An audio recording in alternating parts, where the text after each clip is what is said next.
and Manuka growing ponga. There's also native trees, seedlings that are up to 5 meters tall that we saw, right? and quite a lot of pine trees also in this area. So in or out? What's your submission? I didn't recommend it to be included in my submission. Okay, that's fine. Thank you. Yep. Next one. Then section 3 is another gully. Yep. Which is the gully that was originally in the SNA, but we actually started higher up than the SNA. Yeah. So that's 3A is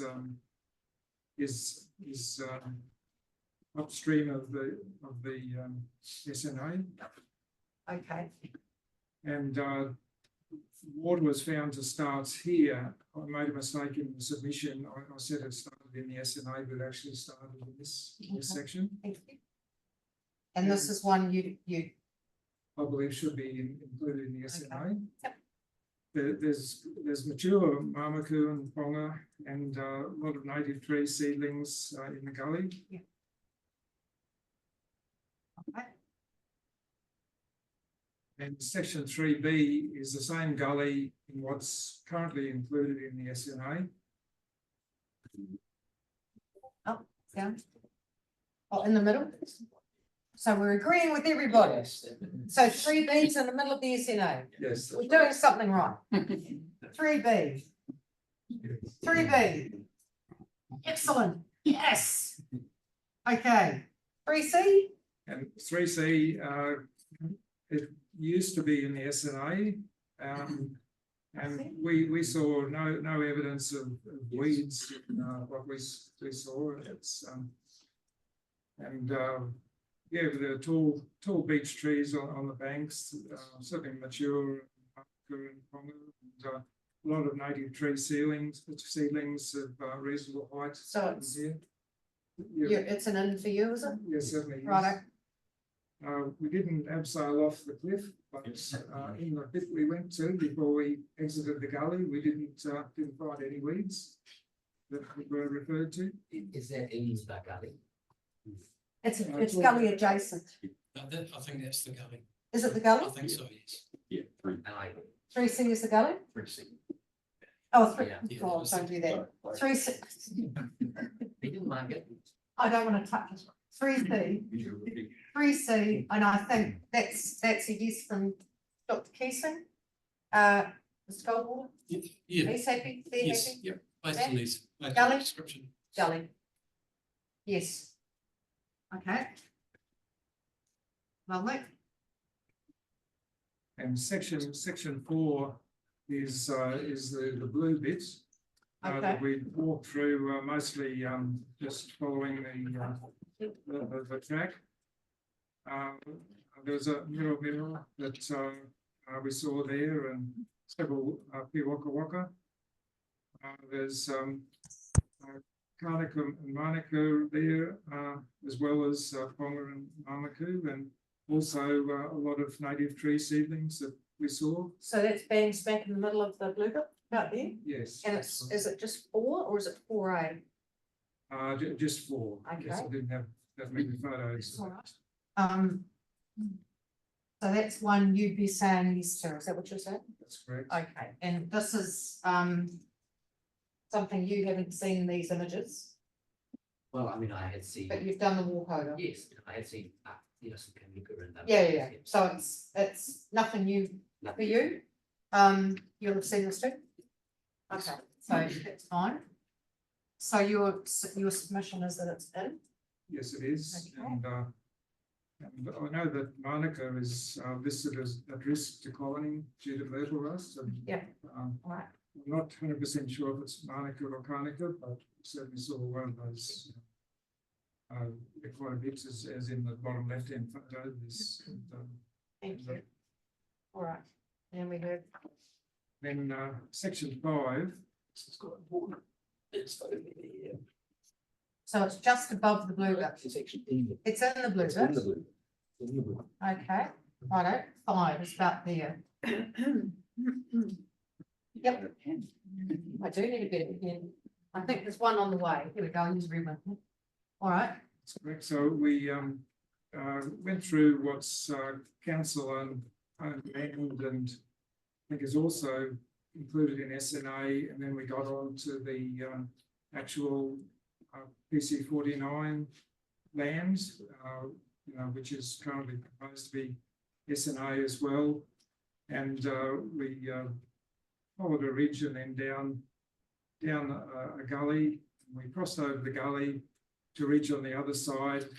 We went out of the SNA, and as per the definition of the SNA, it seemed to be appropriate that we got into the pine forest there. are So you telling me to discuss? no, it's still in the still in Lovely. PC49. Okay, so and we've got there, and you're saying this bit should be in, Yes, that's right. So it- Should and it's within the remain- blue bit. That's right, Okay. yes. And we saw that north of the blue bits, I'm just Yeah, there watching, was. I'm just mindful of time, I'm Yes. sorry, Mr. Scoop. yes, it was pine, quite a lot of pines there, so Okay. yeah, the next slide there. I just tried to relate what we saw to Dr. Keesing's plots, but I wasn't able to determine which plots were which. Yeah, I tried using Mr. Goldwater's interpretation, but we also laid them over the contours on the map down the bottom right-hand corner, and I've given you a blow-up of that. The descriptions as to, north of side of a ridge or steep gully or ridge top, it didn't seem to agree with the descriptions of the plots. Look, but this is tricky, Yes, isn't it? That's, yeah, yes, we it get is. I'm just It's, gonna, I'm so sorry, but I'm gonna have to keep you moving, I do apologize. Okay. Because the people coming after you are gonna amplify and Yes. speak to this further, so your final slide there, Just my conclusions. yeah, thank you. No reduction in the current SNA is warranted, and examples of advanced regeneration are found within sections that have extensive prominent mamaku and are obviously being used by birds who are spreading the seeds. A lot of these canopy trees are spread by birds. The entirety of section 1 gully should be added to the SNA to protect this permanent watercourse, and ditto section 3 gully.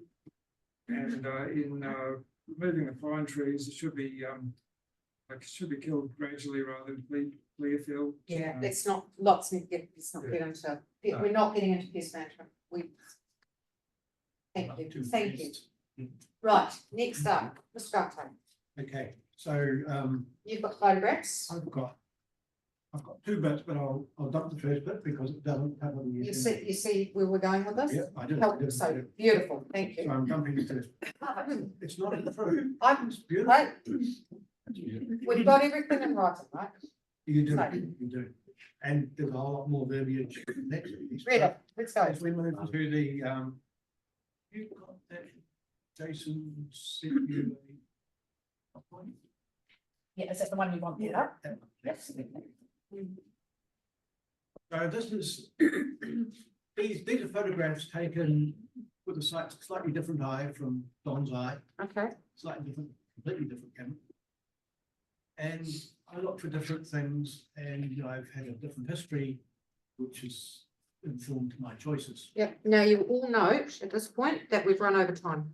Okay. So it's not your fault, it's my lazy hearing. So I'm really looking to see these photographs. They're And gonna go you, fast. no, I want you to talk. This is great. Yep. This is really good information that the two paid experts can think about, don't. That the two paid experts can also think about. This will help us, the panel, frame our view. Here we go, we had it. Go. We had it. Okay, so that's Don's next pack. Got it? Yeah, Yeah. so that's the same, that's Don, thank you, Don, for that. Okay, So that's there's three. quite a nice kind of. Carry on. Beside my baggie, Yep, lovely. and then on the ground, put a bit of weather. And Where this- are we at this point? So we're just Tell me. entering, I'm with Don, so it's in about the same area as Don was. Righto, so let's this scan is him, spread along a bit of a line. just run him And through. then I did the leaf litter, because that's always quite important. It tells you what's above. Yeah. Kamahi and beach. Then heaps of Kamahi, and then two really nice taua. One Mhm. just to the right of Jason, and one just to the further right of Jason. Kamahi is a canopy species, Yeah. 20 meters, Right. and there it is. There's Totara getting ready. And this is in the blue bit, is it? That's in the blue bit. Right. That's right beside the book, so you know. Yep. I was a bit surprised, very, very long leaves, nonetheless a Totara, and yet another bloody taua on the right. Mhm. And then a taua. We're getting really sick of taua. We see taua. Sick of everywhere. it, carry on. Blue bit. Ferns, they're really pretty. And then that was a rather nice bush lawyer. I've never seen one like that before. The stick was that big around. That was a lawyer, all right. It had, wait a bit. It's all right, Ms. Hancock, I've No, got no. your back on this one, don't you worry. Carry on. Where are we? Are we still in the blue We're bit? still in there, and we're working up the side of a bit of a gully there. Yep. And then we see some small superjack and big Totara. In the And blue then bit. those are well over 6 meters, those ponds or tree fern. Mhm. One of them was a pond, definitely, tree fern. And then there was a, yeah, sorry, I'm not catching up. That's A all right. beech Oh, tree, sorry. and then another stick, I can't remember why I took that It's a photo. great photo of the Right. stick. Lovely. And then we see that the tuis do get there. I confess I picked up that tui feather and I put it in so that we could see it.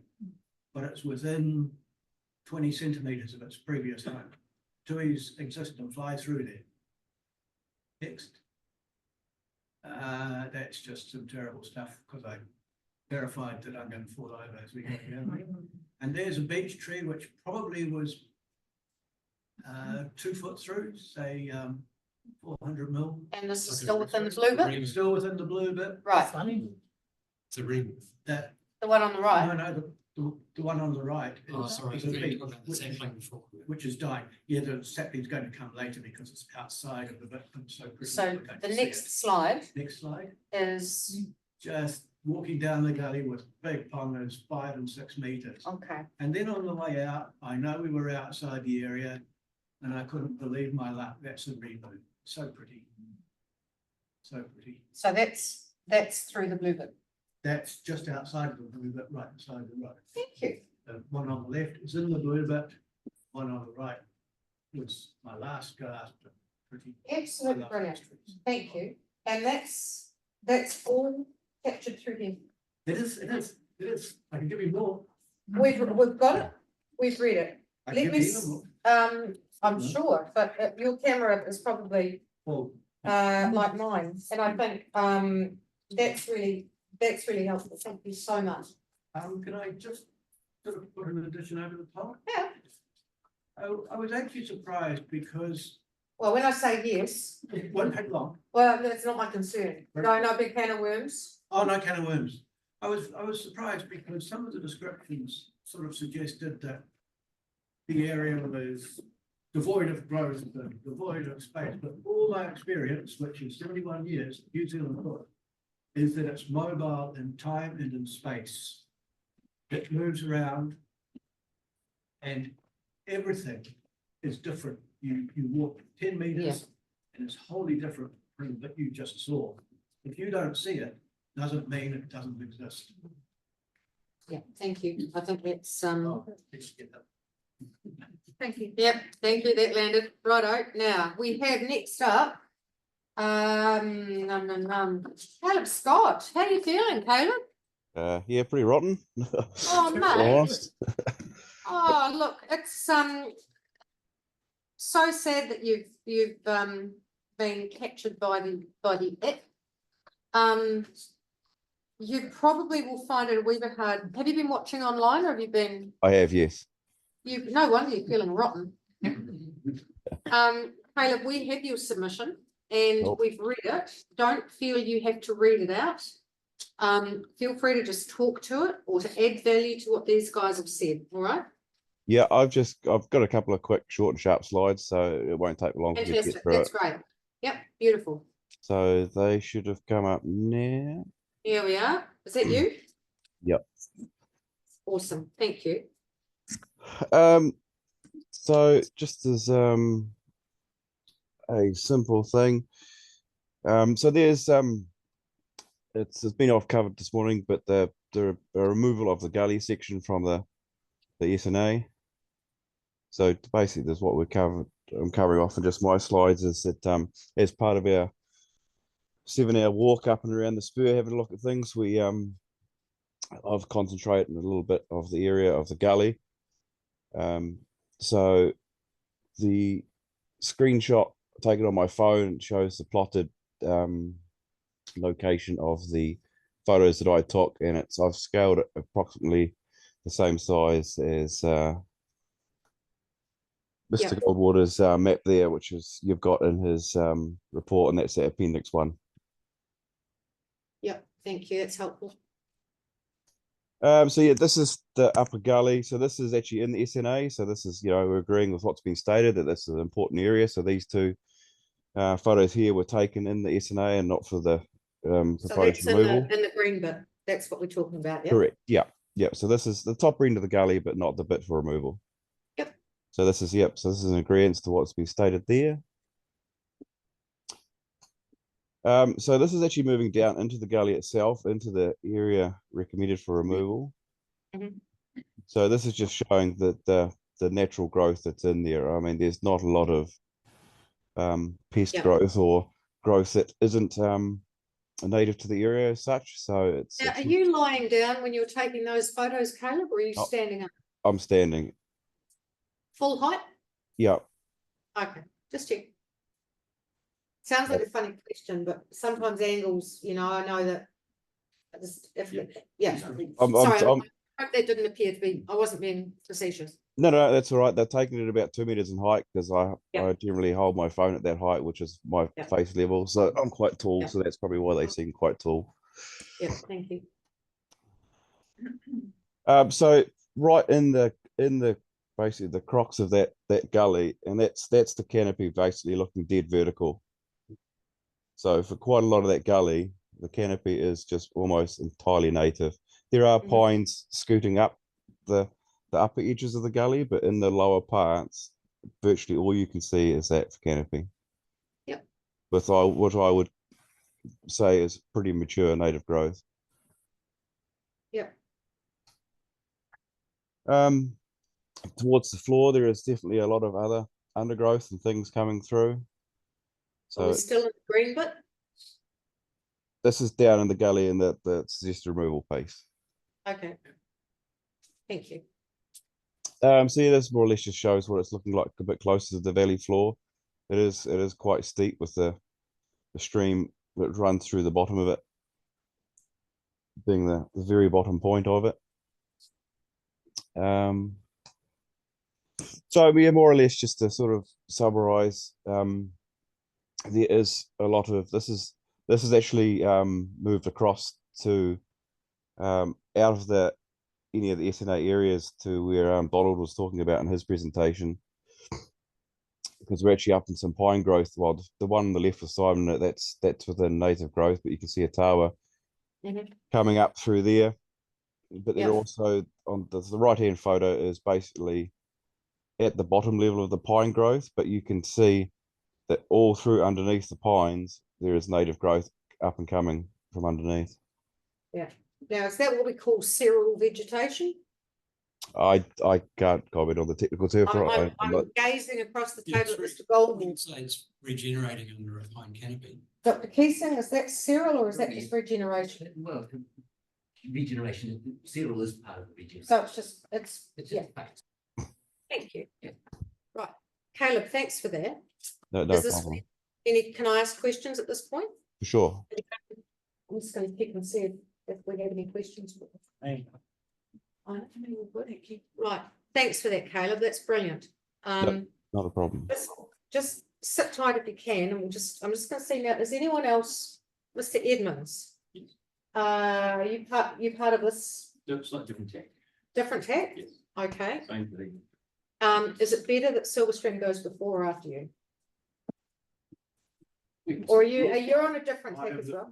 All right. Yeah. So what I'll do now then, the three of you having done that, I'm actually, with the leave of the panel,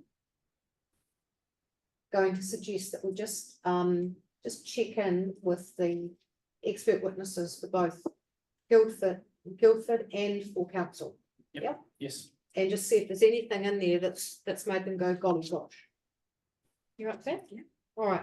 So, Dr. Keesing, Well, Caleb's photographs confirmed for me that the gully, not the bottom, the gully is indeed SNA. so that's gully 1 or 3. That's the red thing. The red one. I don't want to go there. Okay, so that's gully 3. Yeah, you blame. We're going to call it gully 3. It's Yeah. better than the alternative, all Yeah. right?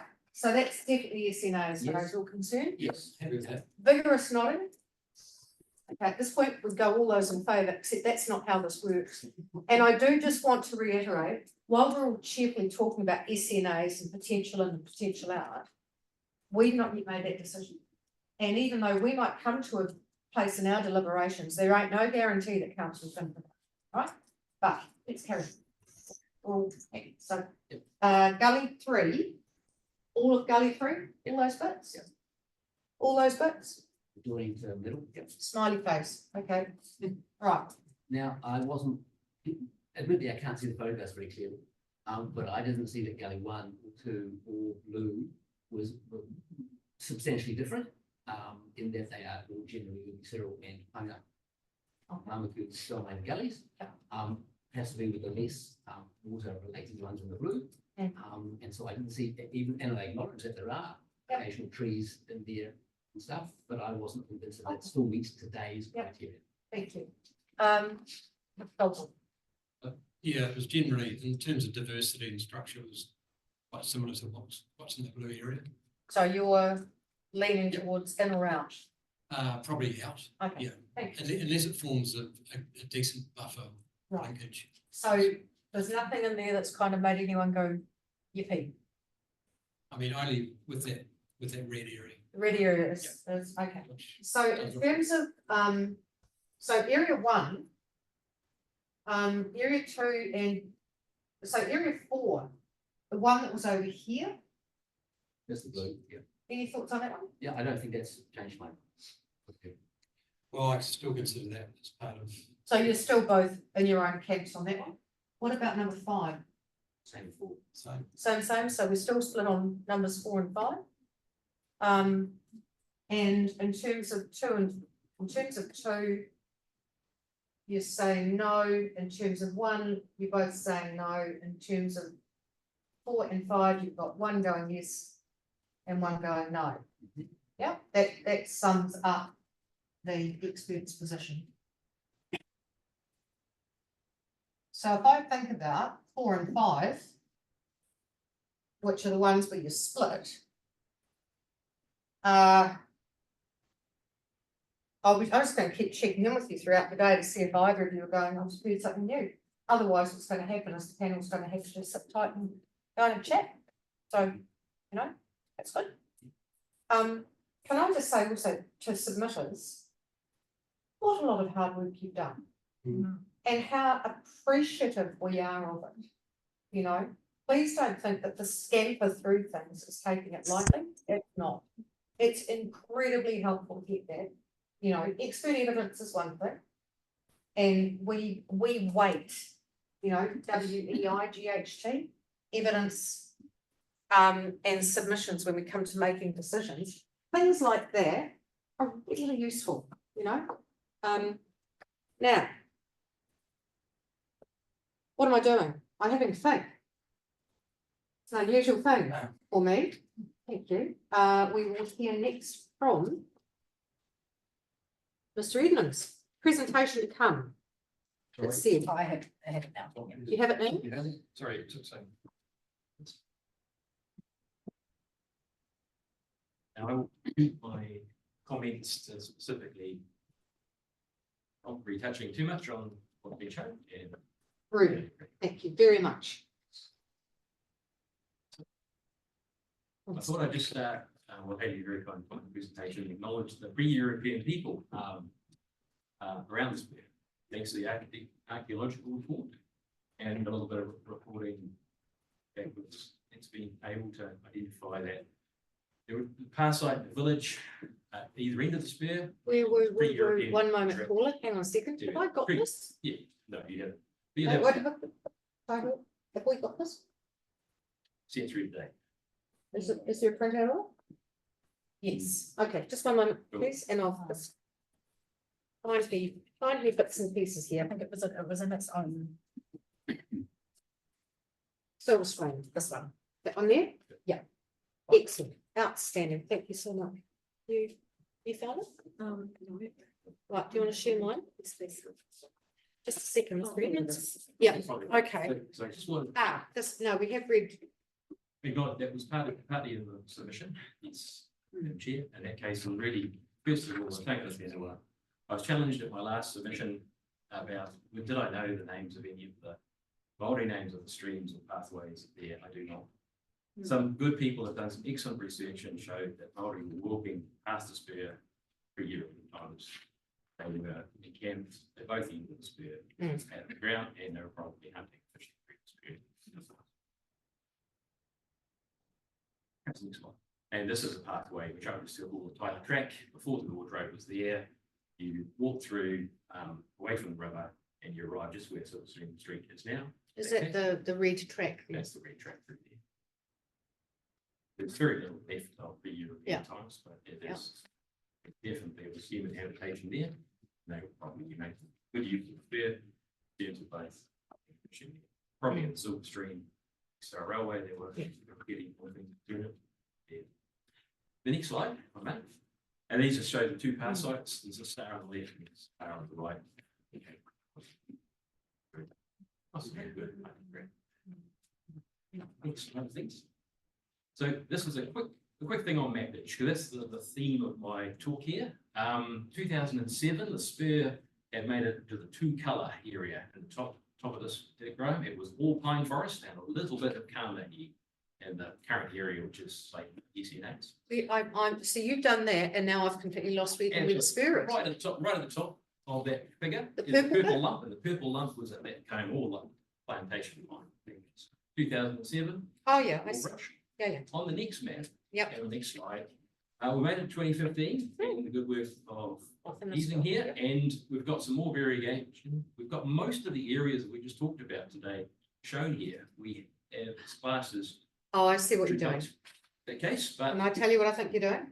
You're saying in 2007, it was all purple, and now. and now in 2015, it's purple with some green But bits. nothing much has changed except things have grown a bit. But if I go to the next slide, in this case, there was in 2021, and we almost managed to get to broadleaf indigenous hardwood facility part on the spur at that stage. I'll let you look at it at leisure. But mostly that was just optimism, perhaps. On the next slide, in that case, it was talked about as an SNA. And broadly, same areas. But even at this stage, at this point, there was grouping of the various vegetation thought about. 30% of it was considered indigenous forest or up to broadleaf hardwoods decades.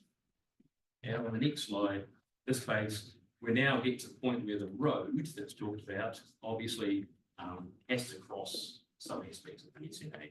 And I'm not going to talk about road alignment, but it's evident that in a basic form, it's going to be there. Where's Some that- vegetation clearance will be required. Where's that come from, that image? That image was part of the work that Guildford commissioned from envelope engineering to lay out a road and other infrastructure. So, in the market. so where's the image come from? That's come from an envelope drawing of the road alignment, in this case. No, you're missing my point. Oh, in- How did you come to acquire the image? There's Mr. Bacon? as part of the submitted evidence that was available was the 2021 master plan and its associated documentation. And that's come via this hearing or through another? It's come through but I can tell, you know, afterwards. No, it's just, I'm just checking to make sure it's actually something that has been submitted to this, or It I'm just wasn't, looking at Ms. Tancock. actually. I understand Mr. Reid in his evidence for GTC set out the infrastructure accelerated fund application that was to joint Thank road with you. council. I think it's that image. Thank you very much, appreciate that. That's helpful. we know a road has to go somewhere, and if you just look at the next slide, we know, thank you, Yep. GTC, that's a big square, this is only half the width of what it needs to be. That is the case. And obviously, at this wholesale level of vegetation removal, there's not much left of the natural spaces really. If I go to the next slide, I would like to really pinpoint the fact that we've had a mapping exercise, and really through aerial mapping, which is a great tool, we could see that back in 1943, most of these areas that we're talking about existed in some form. I have attempted on the second slide, follow this, to put those in blue. And for reference, I've also shown the area outside as the UH70 area, which is outside the spur area, which is also was growing at its own pace at that point. And just take a moment there and look at the primary gullies we talked about. We've got the dispute area 5. We've got most of the hoop area, which is no agreement in the middle area in that case. We've got our northern gullies, our gully north of that, south rim. And really, this is 1943, but what's happened since then? And the next slide, at this point, I've really changed. Are you changing to something else? There's a couple of parts. Files. That's all right. While you're doing that, I'm going to ask you, these blue lines on here, what are they? So those blue lines represent marking out vegetation that you can see in high resolution on the aerial photos. So you've superimposed those blue lines, and that's just effectively colouring in the darkest things, yeah? Colouring the areas of indigenous vegetation that were obviously there in 1943. How do you know they were indigenous vegetation in 1943? They're actually described as indigenous vegetation. That'll do it. Okay. Righto, fair enough. Reasonable reply. Okay.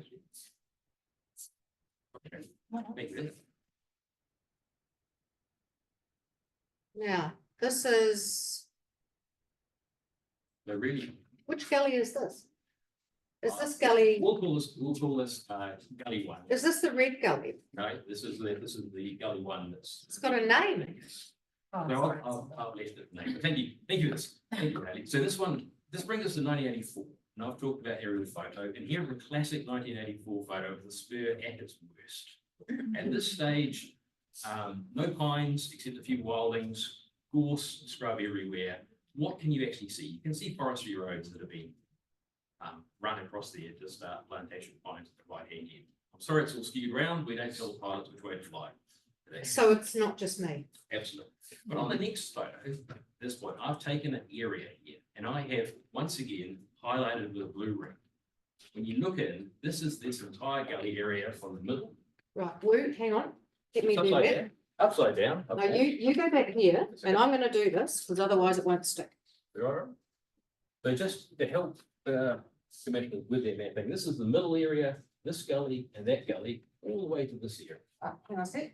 So this here, show me now. That one. Page. No, it's all good. No, you missed the page. I'm not gonna argue. That's okay. No, don't do I it. apologize. You don't have it here. Oh, I must have, there it is. There it Yes. So, it's upside down. Is that right? So if you look at that way, I'm so wrong, I can't read there it. you go. Perfect.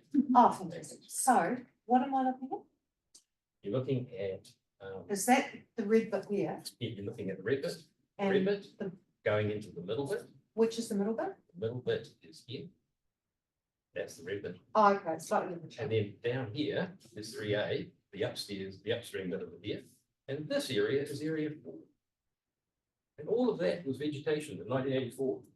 And you can actually see the trees, you can see the fronds. You can distinguish clearly that it's all the same stuff that was there in 1943, but grown a bit. Okay. On the next slide, if I may. This is the bit that's most contentious. This is the area 5 bit. And thankfully, this is the right way around at this point. So and this this- is area, this is the blue bit, Yep, this is but area it's, and 5. it's the right hand side of the blue Area bit. 5. In area 5, you can actually see the crowns of the beech trees in this valley that our colleagues a few days ago went and refound. Was that a house there? That's right here. Right. So. So it's, again, it's upside down. Gotcha. So that's Sylvan Way. That's the Silver Way is on that side, and that house is still. Whose house is that? I believe it's owned by GTC. That's it, GTC land, is it? That's the entrance. Yeah, so that's the bit that's down here a little bit. Yeah, between that and the paperwork.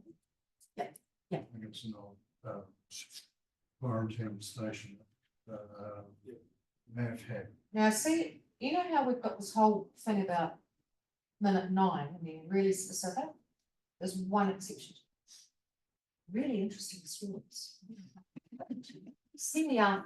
Okay, thank you. Thank you. So, And sorry, the last one is these 3 areas. This is the area 1. This is what area 1 looked like in 1984. It's least developed. There's small spurs coming down. The bottom of the page is actually, this is upside down again. Yeah. You can see what aerial photo.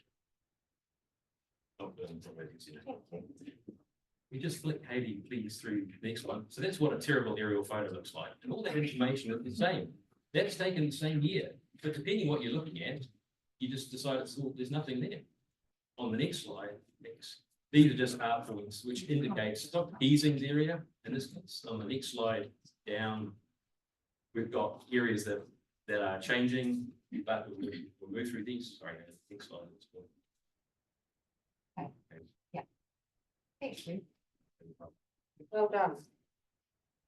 Thank you very much. Probably I should hand over to my colleague Jason now. because it's full time. Sounds like a good plan. Thank you very much. You don't want the next 2 parts? What are the next 2 parts? There was 2 more parts to the PowerPoint, but What were the? part 3 and 4. There are more, some photos, and there's my recommendation at the end about the area. Now, has that been provided to the panel? Has it been submitted as evidence before today? No, The area I've recommended is just the last one. No, in terms of It's evidence, been my evidence. in terms of the submissions that are, so that we can record what's come through. oh yeah, I have it noted, but it came in today. Well, These if it- PowerPoints. Those are fine if we've got something else that's Oh. come in that we haven't looked at. No. That's only come in today. What are the other parts? Oh, that's the whole thing I gave you. It's just been split into 4 parts. Because they were big. Have we But that's seen, there is what is for- it? Is that, That thing you're holding, yeah. so this here? It's the entirety? Yeah. That's fine. Now, these obviously haven't. Yeah. Right, so Dr. Keesing. Comments as before, I did exactly the same exercise here, done like. anything new for you? Anything new for you? Mr. Goldwater, you're just about got an upgrade there. No, not really. I mean, it's quite a bit to take on, just getting your head around. what Yeah, this area- I'm aware. So It's a lot to Yeah. brain dump all at the same time, so, yeah, no, that's understandable, and I mean, look. Yeah, that is a lot. Thank you very much. Right. Mr. Darry, I've forgotten. Darry. Yep. How can I forget that? No, you said Long right, time that's no right. see. I said it right the first time and then clearly I need a cup of tea. Right, how we doing? Fine. Slightly over? Yeah. Doesn't. Try and keep it, I've got to get through the. All right, so you, now, minute 9, It doesn't work on the TV. Have you got it so I can change the slides? No, just tell Hayley. yeah, sorry. Just gonna add to the time. Well, no, well, that's fine, but just remember, Yeah. you're here to assist us. I am, and I'm going It's- to add context to our knowledge and interpretation, which will in turn. Okay, but just listen, I will be guiding you in terms of time and you're gonna need to work with me on this. Yep. Okay, so because I can read ahead of you, see where you're going, there might be Yep. bits that I deliberately want you to get to Yep. more quickly than other bits. Yep. Okay, Um, but we have read it all. The one you sent me is the same as Caleb's. I know, I sent you a link to upload it. Yeah, the link is opening the same as. No, it should be. Well, while you two are doing that, how about, I have a suggestion. How about we hear now, rather than from you, because I don't want to spend time sorting out tech. Sure. How about we hear from our next submitter who wanted to go before the tea break, who was name gone, Hayley Help, Graham Bellamy. Mr. Bellamy. Are you okay if we take you now? Pretty brief. That's all right. And then we'll take afternoon tea, and during the afternoon tea break, we'll get you sorted out, all right? Yeah, Mr. Bellamy, hello. Hello. Tell me about math. No, don't. Don't have any maps or photos. That's all right. Way to go. Thank you. Yeah, I speak mainly on behalf of myself, but also on behalf of Forest and Bird Branch. I must acknowledge the work done by Mr. Williams of Forest and Bird as well. The spur is pretty important as a natural feature at the southern end of the upland area. It might be only a minor piece of land, but it's major as far as we're concerned as a natural, significant natural area. If I can just digress to some work that we've been doing opposite this in relation to Keith George Memorial Park and also along the motorway River Road on the western escarpment. For a number of years now, probably about 8 years, we've been pest controlling in that area, and we've also been removing old man's beard and other weeds. And what the guys have noticed recently is the increase in bird life at the northern end where the work is being done. And this includes New Zealand falcon, caribou, whitehead, tomtits, bellbirds, tui, and grey warbler. When they initially started this work, there were very few of those birds in this area, but now they have migrated north as we've been clearing the pests and the pest weeds. So this indicates to us that also if the spur was regenerated and native, that they would migrate west to east across the valley. And this is important as far as we're concerned. We continue to oppose the original proposal for the infrastructure corridor across the spur, as we believe that the SNA areas and the whole spur is regenerating a native bush. And if you only include the areas that are currently significant natural areas, you exclude the potential of the rest of that spur to regenerate in the native. We acknowledge the work of Silkstream Railway and the people who've been into these gullies. Unfortunately, I had a hip operation, so I was unable to participate in the walks. But I think you can see from the photos that have been taken that there is significant natural regeneration of native forestation in the SNA area and areas outside the SNAs. This to us is really important because it shows the future of what the spur can be for the residents and for recreational use. We would like to see that the road proposed infrastructure corridor does not go anywhere near any SNA area, and in fact does not even touch the spur. We believe that there are ample other access ways to these SGA without having to use the spur as an infrastructure.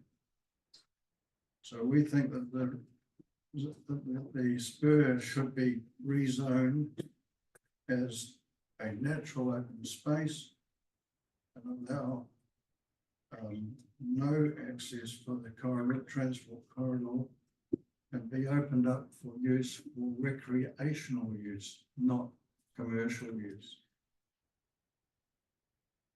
I think, yeah, that's about all I need to say at this stage. Thank you for You that. have had my written submissions. Yes, yes, we have. No, thank you very much for that. Mr. Musgrave. No questions from me. No Thank questions. Thank you. No, look, thank you so much for that. I think you've got one line in there. However, we need to not lose sight of the fact that Silverstream Spur can qualify as natural open space without comprising an SNA.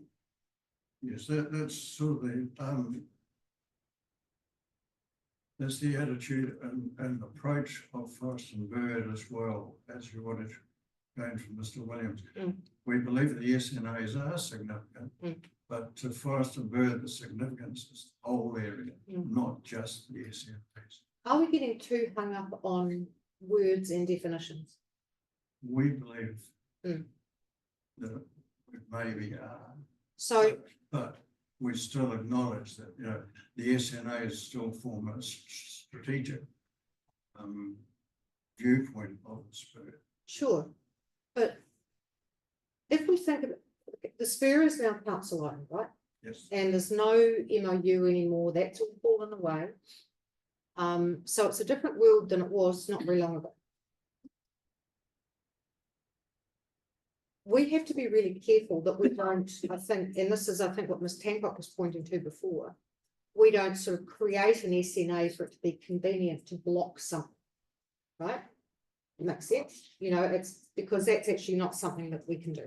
That's naughty. People get pinged for that. So one of the things we're going to have to really think about is, does it qualify at the moment or not? You know, and even if it doesn't, what I think you're saying here is just remember, you've still got natural open space. Yeah. Which is in council ownership. And that's a very different word.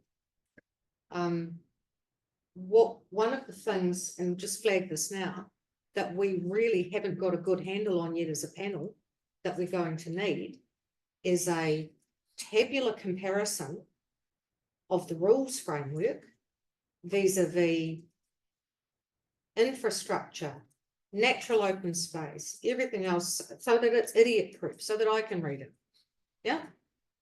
Because it's a bit of a movable feast at the moment. And it would be nice to be able to do a compare and contrast, you know, because this isn't a resource consent hearing. This is a plan change where we take the long-term view. Yeah. Thank you for that. Yep. Thank you. We'll catch up another time and talk about, was it PB or what did you say it was? Large animal quarantine station. General quarantine. Yes, llamas and ostriches. Yeah. This is the old. Just down the bottom of the Spur. Just at the end of Kiln Street. Do you know, I think that should be in one of the schedules in the plan as a heritage element, don't you think? That's a good time for a cup of coffee. Mr. Hall's agreeing, good time. Right, all right, thank you very much for that. I'm sure Gilbert Timber Company would like to.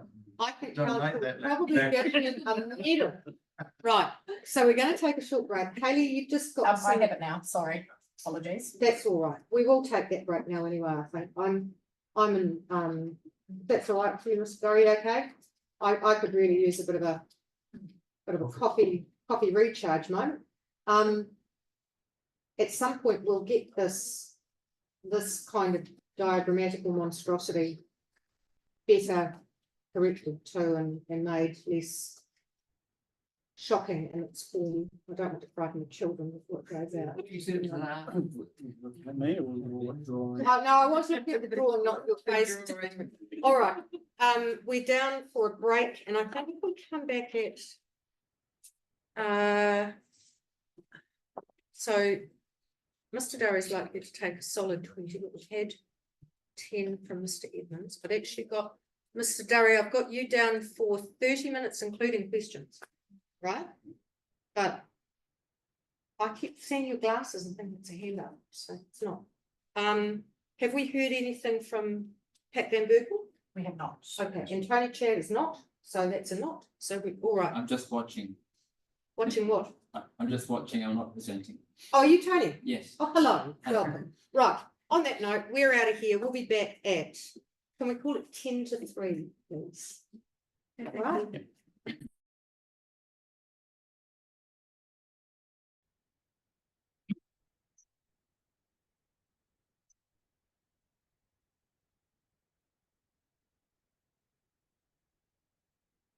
Thank you, everyone. This is the final session of the reconvened hearing into Plan Change 49 and Variation 1 for the Upper Hutt City Council. We're about to hear from Mr. Durry, on behalf of the Silver Stream Railway. Can I just check in also and see who else is on Zoom with us at the moment? If we have anyone else sitting there, Hayley, is Mr. Williams and Caleb Scott. Oh, thank you. Still here, madam. Thank you very much, Mr. Williams. Right, now then, there are 51 slides in there. Is this the only slide pack? Okay. Then. Now, just if it's been said before, just smile and you bonus point for that. Yeah. We don't need to go back to the previous hearing. Okay, and this is really focusing in on the bits that we need to be alert to today. You've also, is Dr. Pearson still here? Is that gone? But we still have Mr. Goldwater. We also, I should have said before, be asking Ms. Edmonds at some point for her feedback on anything else, and also you too. That may or may not happen today. Exhaustion may take on. Away you go. You go to review. Slideshow at the top. Yep, from beginning. There it is. Yeah. Rock and roll. Right, April the 1st, not only marked April Fool's Day, but 10 years since our management committee oftentimes first exchanged emails about the spur. Their involvement in the process has evolved as we've gone on, and we can now add ecology to the list of skills our members are proficient with. This email from Upper City Council's General Council in April 2021 demonstrates exactly what the community have been up to Where are we? Please? against this. No, hang on. almost Where are we? Just a Okay. minute, please, Mr. Day. Yep. Is this the relevant slide for us? Yes. Thank you. We're undeterred, we're ready to have another go. There have been some other updates which further negate the length of this road, which I'll briefly touch on, namely the future development strategy, which did not include the southern growth area for development and is in line with the HBA data on sufficiency and in relevance to clause 3.11 of the Right, NTSBD. Mr. Durry, Yes. we're Yeah. outside of our remit at this Yeah. point. So back into minute Right. 9. You may need to scan through some of these. This one's probably more relevant. because, Beautiful. Thank you. This is a map that was included in Upper City Council's submission to the Natural Resources Plan Change 1. Uh-huh. The area of the spur and above Sylvan Way are still shaded as urban. However, we are hopeful of a resolution to this soon, which will see these areas zoned entirely as natural open space. They are urban. They're Yeah. urban areas. Yes, That's what they are. currently zoned as, yes. No, they are. They're urban areas. They're part of the urban area. They're not rural. All right? We have been concerned for some time about the details and size and location of the road infrastructure corridor. It's always been blurred with statements to the effect that no work has been done on the design of the road, and it is not known where and how much of the spur will damage. However, by December 2020, there is an indicative road location shown on this slide from a council workshop that shows a road on the spur traversing the current SNA. This map was taken from this slide of the workshop that did contain a link that shows, amongst other things, an indicative road layout for the GTC, and we presume from the map spur land. GTC master plan from March 2021 contained a slightly different version of the road to use the language from the Silver Stream Forest website that would sidle up the south side of the spur to join the rolling ridgetop land of Silver Stream Forest. However, after councillors rejected the land swap and later sale of 8.5 hectares of the spur to GTC for housing on a road, this email shows that the direction had markedly changed from only a few months earlier. Was the master plan. Early July 2021 showed preparations being made for an application to the Infrastructure Acceleration Fund for a road corridor on the spur from the 44 King Street We frontage. had that one last time, haven't we? Nope. I've seen that before. I think so. To the top of the ridge, 110 metres high. By the end of July 2021, GTC had commissioned envelope engineering to undertake design work for a road for the expression of interest stage. We have concluded that later this work was updated to a more detailed design as was what would have been required. There's no debate about this today, is there, Mr. Durham? Mentioned. I know that, but I don't think it's in debate, is it? Yeah, because Mr. Reid's evidence from November 2023 appears to contradict these known details, which is paragraph 5.4 states that the envelope design work was done for the IAF application that included housing. At no stage was there any suggestion of that IAF being used to provide housing on the spur. This shows that the design concept from March 2021 master plan was changed to being the shortest possible route up the spur Oh, I see where you're going. to gain Oh. 110 meters using the existing topography to not exceed an 8% gradient and taking 1.4 kilometers to get there without the need to permit housing. Read paragraph 5.5. As was in our last presentation, the draft 42A report for the first version of PC49 from May 2022 talks of a road in a known location. We cannot understand why there needs to be such high level secrecy and deceptiveness about the location and size of the road. While any sort of road is incompatible with the natural open space zoning for the spur, we believe that if the true extent of the road was revealed, then it would cause an even greater backlash from the community than is occurring now. That's a copy of the code of practice for Upper City Council. Just don't, we were, That's stamp correct. back, please, just, and stamp it back to the previous one, if you wouldn't mind. Right, what's that one? It's a draft section 42A report, the original plan change 49. And it talks of an initial indication of where the proposed road and corridor will be located. It's the draft section 42A report. Is that the one that was published? No. So that's not the notified version? No. Okay. Now this here, that is the code of practice, is that the current Engineering plan? works Upper City Council's code of practice. Okay, and is that what's currently in the plan? I believe it's incorporated by reference. That's the standards that, council uses when letting police up. Okay, so that's accurate, those are the accurate. Yep.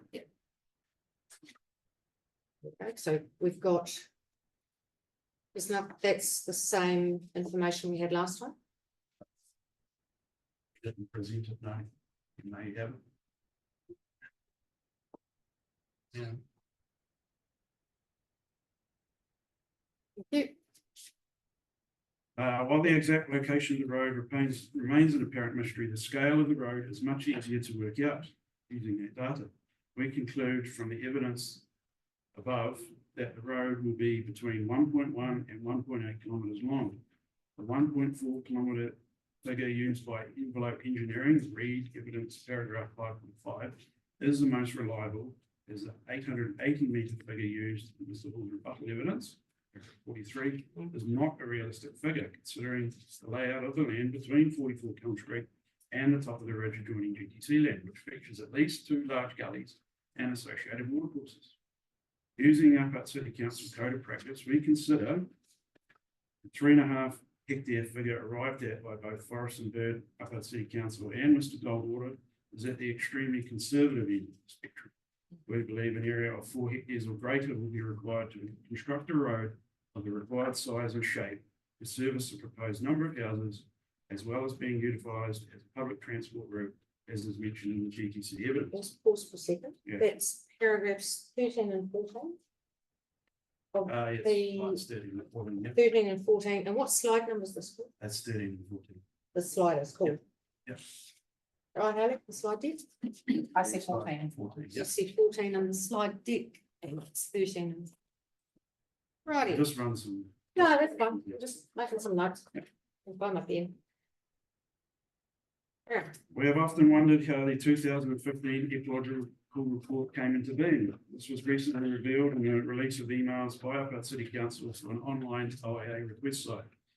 There were various emails released, including some internal emails between staff trying to find the best deal to come up with a report that did not turn into something bigger and to only contain sufficient information to justify the sale of the spur.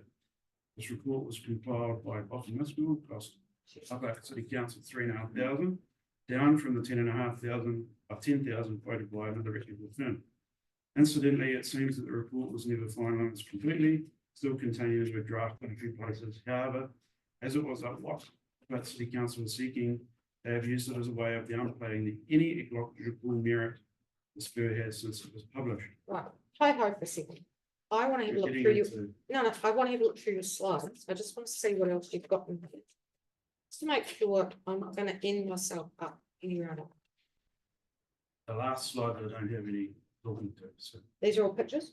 the last ones are, yeah, the last. Right, that's good. Yeah. Because they've already been covered. Oh, that's great. Thank you. Okay, so while I will not review the entire document, it does show that it is deficient in many areas. For example, this table shows the vegetation communities on the spur from the 2015 report authored by Dr. Keith. It shows a total of 3% young gorse, 16% gorse broadleaf, 35% mixed cereal broadleaf, and 56% pine, meaning a total of 110% of the spur was vegetated at that point. Using this table, the 35% mixed broadleaf contains slopes with kamahi, manuka, broadleaf silver fern mix, whereas the gullies consist of manuka, mamaku, and mahoe. There appears to be some text missing here as the next sentence is incomplete. After this data was inputted into the map showing where these areas are on the spur, the 35% of cereal broadleaf vanishes, being replaced by tree fern. The gullies we talk about later in this presentation are all shown as either pine or tree fern. We mentioned in our submission the extensive archive of photos that has captured the evolution of the makeup of the vegetation of the spur, probably not directly, but Yeah. incidentally. Adjacent to it. Yep. To ensure that the beech trees at the bottom of Gully B, my map, is your Gully 1. Well, let's use mine. So that's Gully gully one. one, that's the Yep. black one to the right. Yep. And the trees that we're looking at, the green trees at the bottom. In the red circle. One C. Okay, then that's a dumb question. Is that Yep. yellow gorse or is it something else? It's gorse? Yep. And that's beach in the middle. Yep. Is that what you just And said? the yellow, and the red circle. Okay, so the red circle there is the bottom of gully A. 1C. Cute. What green is that, Jason? I'll cover that. To ensure that the beech trees at the bottom of Gully B, Gully 1, would have been visible in 2015, I selected these images, these angles showing these trees as readily visible in 1985, 30 years before the visit to Giesen. Even to our untrained eyes, these beech trees do not look anything like plantation pine and tree fern, which make statements contained about the ecology, not forgetting the erroneous statements about watercourses, hard to accept as fact. Is that 2015 as well? That's 1985. That's 85, but the previous one was Both 2015. from 1985. Beg your pardon. However, the information contained in the report was exactly what the city council staff had expected. And they finally had the justification to sell the spur. I now move on to the ecological information contained in the GTC master plan Just document. pause, please. Yes. So those two slides with the images, what Yes. number are they on the slide yet? They are 18 and 19. Thank you. We feel this is important as it seems to contradict several key statements from the GTC expert witnesses. This slide talks about connectivity the site permits across the Hutt Valley, yet in the rebuttal statements of Mr. Hall, paragraphs 3.3, 5.1, and 5.12, and Dr. Keesing, paragraphs 3.9, 3.10, 3.15, 4.1, 4.4, and 4.5, they state the spur is, assumably no longer, able to provide this connectivity, and in fact, this connectivity is virtually impossible to prove or disprove. Keesing's evidence 3.10. The master plan also states that using the Boffa-Miskell 2015 report, the spur is 71% exotic, yet the 2015 report states 75% out of 110% had some form of exotic component to its assembly. This and the next few slides demonstrate that when it suits GTC, can promote the usefulness of the spur in terms of ecological value and connectivity function. Remembering the 2015 report stated in closing, there is no evidence nor reason to conclude that Silver Stream Spur has any current ecological values, nor has it any critical ecological function roles in the wider or local landscape, including the corridor function. This slide again from the GTC master plan shows the SNA area. Sorry, Just backwards for me, you're just Sure. gonna have to help me here. Those two slides are from what? sorry, the GTC master plan from 2021.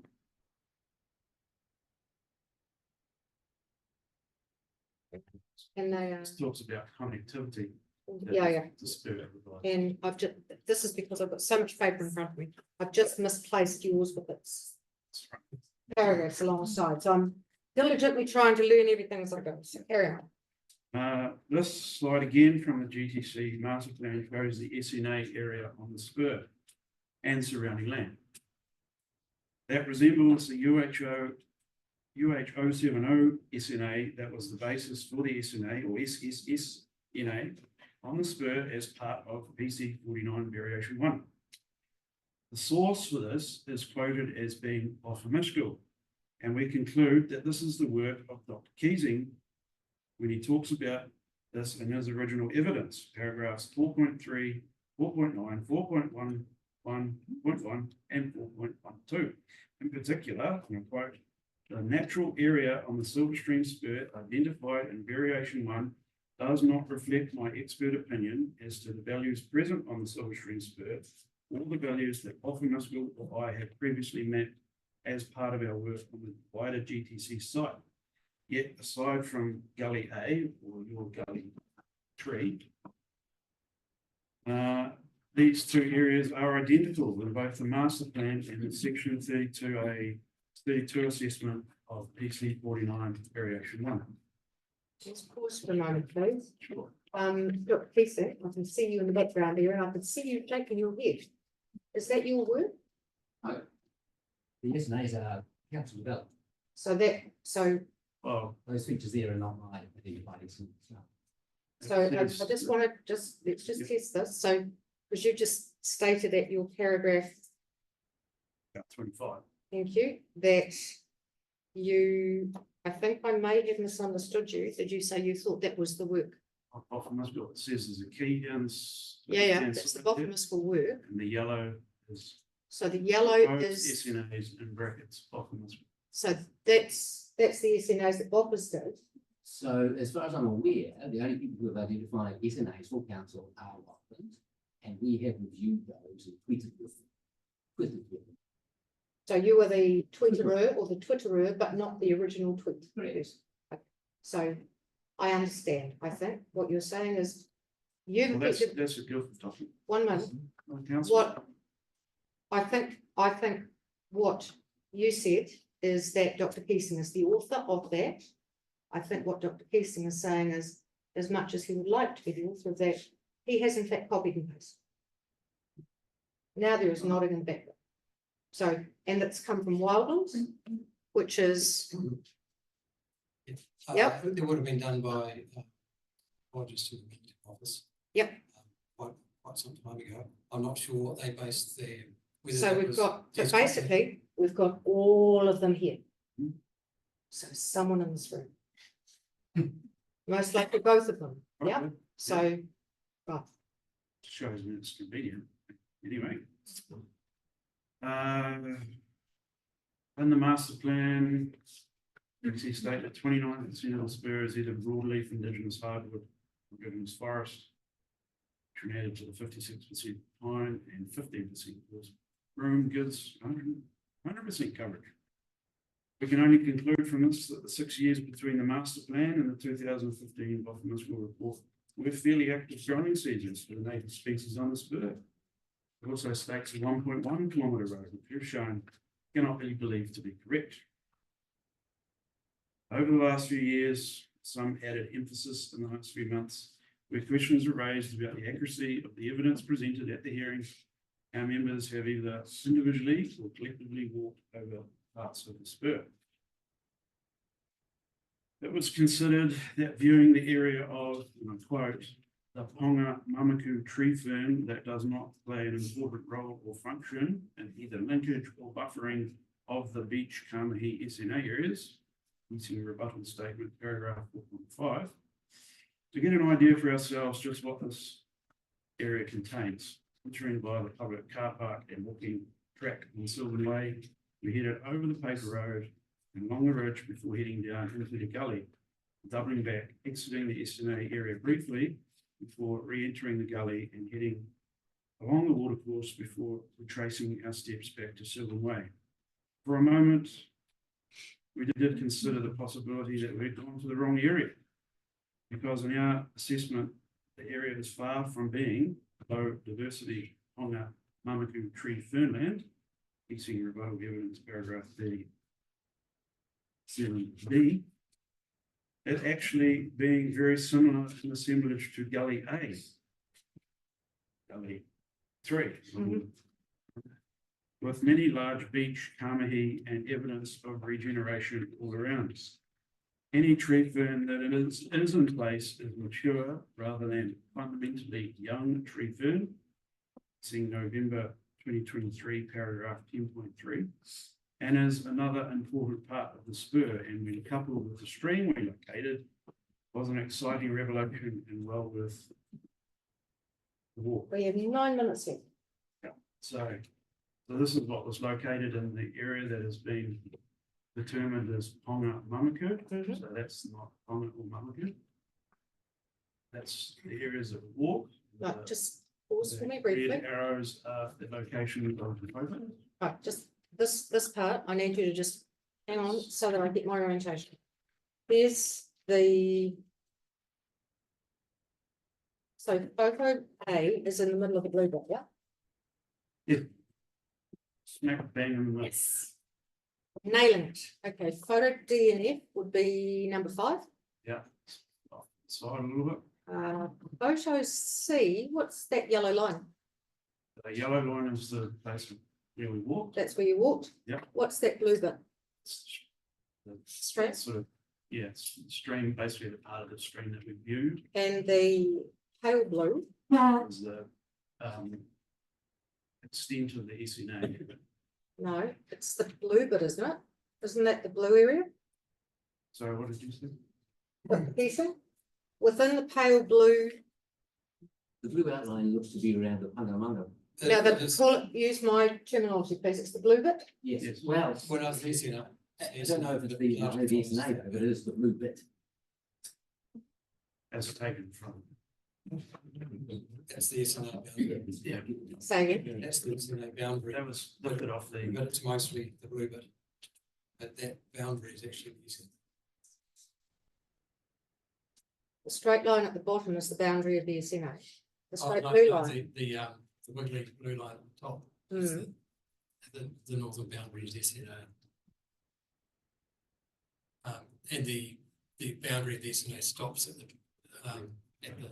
boundary of the open space zone, that straight line.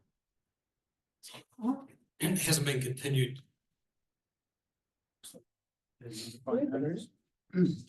Yes. Yeah. Yeah, that is mainly it's the a blue blue bit. Blue bit. Yes. So it's not. Yeah. It's not the SNA, it's the blue bit.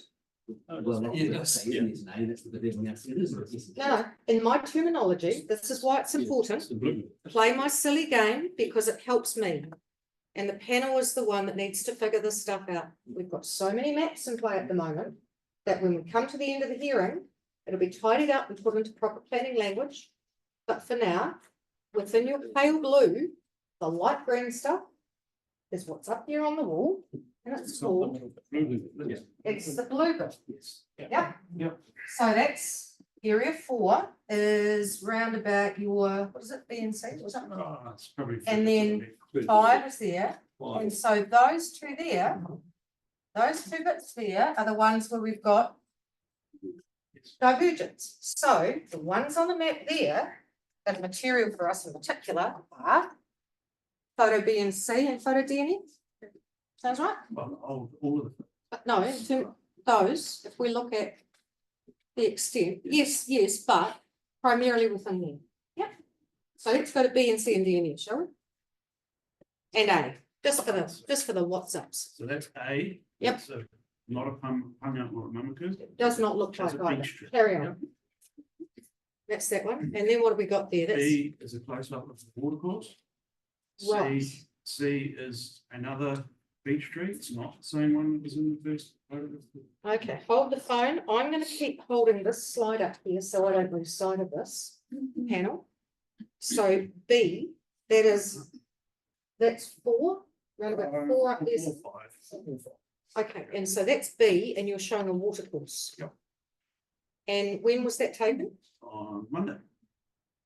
And Monday didn't rain? How's the rain been over here?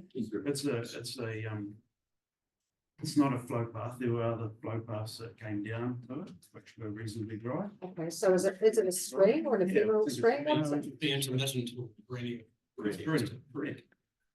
Okay, and C is, A bigger version of that photo, basically, which is in exactly the same. I didn't, stood in the same spot and took those 2 photos. Yep.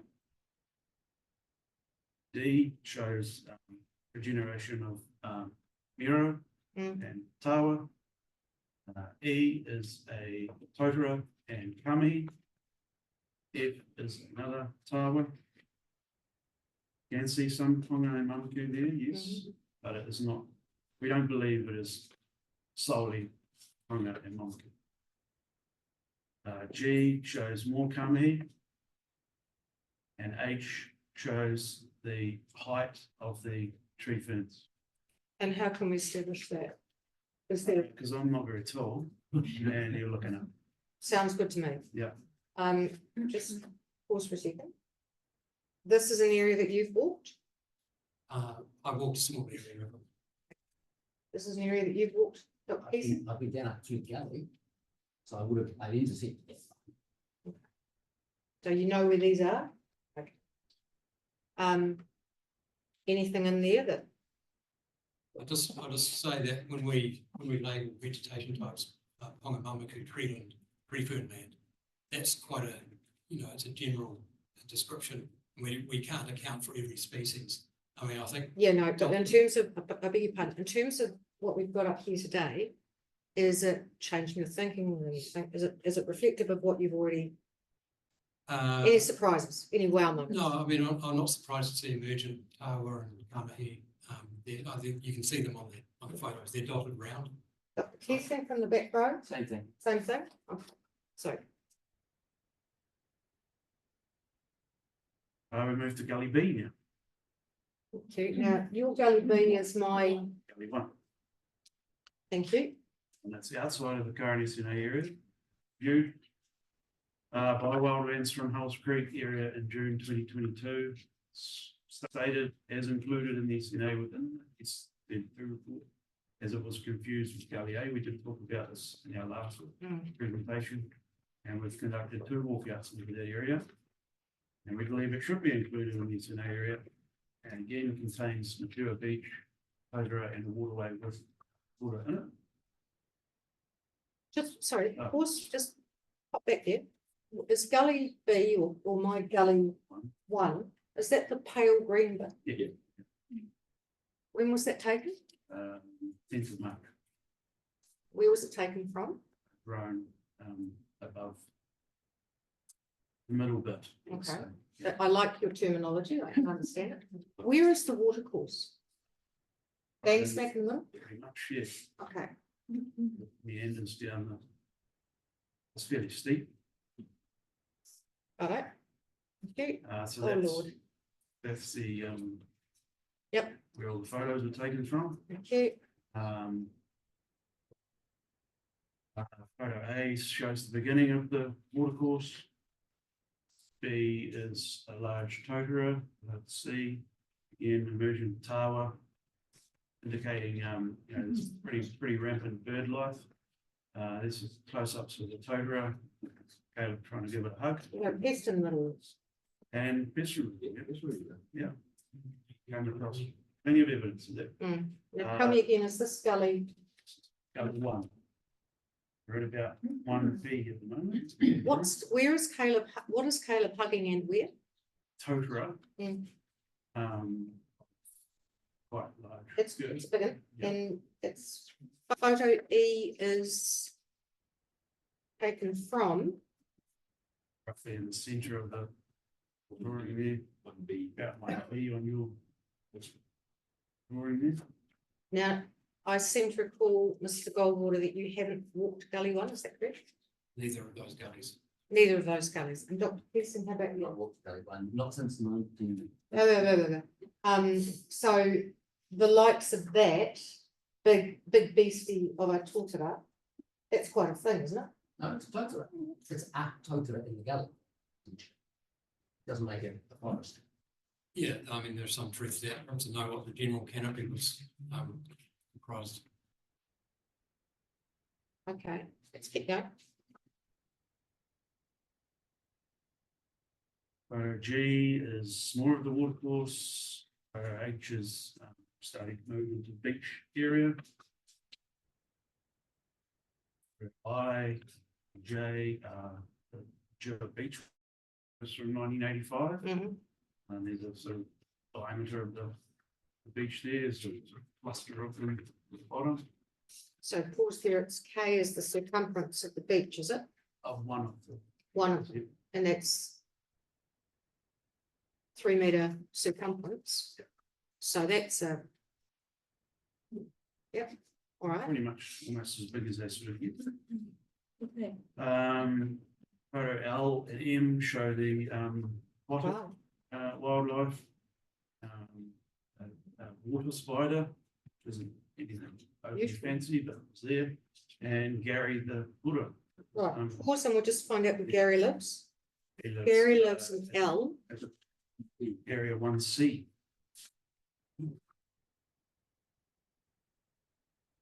So,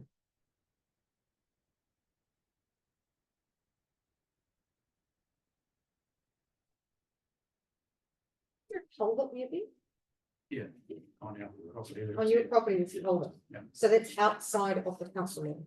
Yes. Scary living Culver.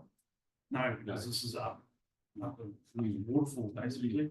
You couldn't get down to the railway from here, sorry to interrupt because. No, I'm Yeah. indulging you. Why Since would- you're sitting next to why a would- very important person, you get permission by association. We could have broken our necks attempting to get down, but we gave up. Right. Pause for nightfall. Scroll. But it's good to see these values here. Is this news to you? The fact that there was a stream there supporting Buddha is news. Yeah. So that is something. I mean, Buddha is, I don't believe it's no longer a threatened species, so wouldn't necessarily tick the rarity Right. criterion. So the stream did come up in the submissions to the substantive hearing. You may not have had This chance. particular stream. No, No, different one? we mainly talked about Gully 3. Gully 3. Yeah, and that's where the photo of the Guru we presented last time was taken. in Oh, it was a Gully different 3. photo. It was. So Gary's a new one. Yes, yeah. He's not lonely anymore. Well, yeah, No. but maybe Okay. the same one, but he's moved quite a considerable distance. See, this is where you need one of Dr. Keesing's little things that Radio you stick on his back, hey, to Yeah. find out if those things actually need the connectivity, so they move between, yeah? This was a very slow tiring. Yeah. Now, the mayor's going to think that I'm indulging in too much levity. These things are meant to be very dry and deadly. Dr. Keesing, is this information something that is new for you? So this relating to Gully 1, yeah, the one in black to the right, we currently have it on this sort of not too exciting space.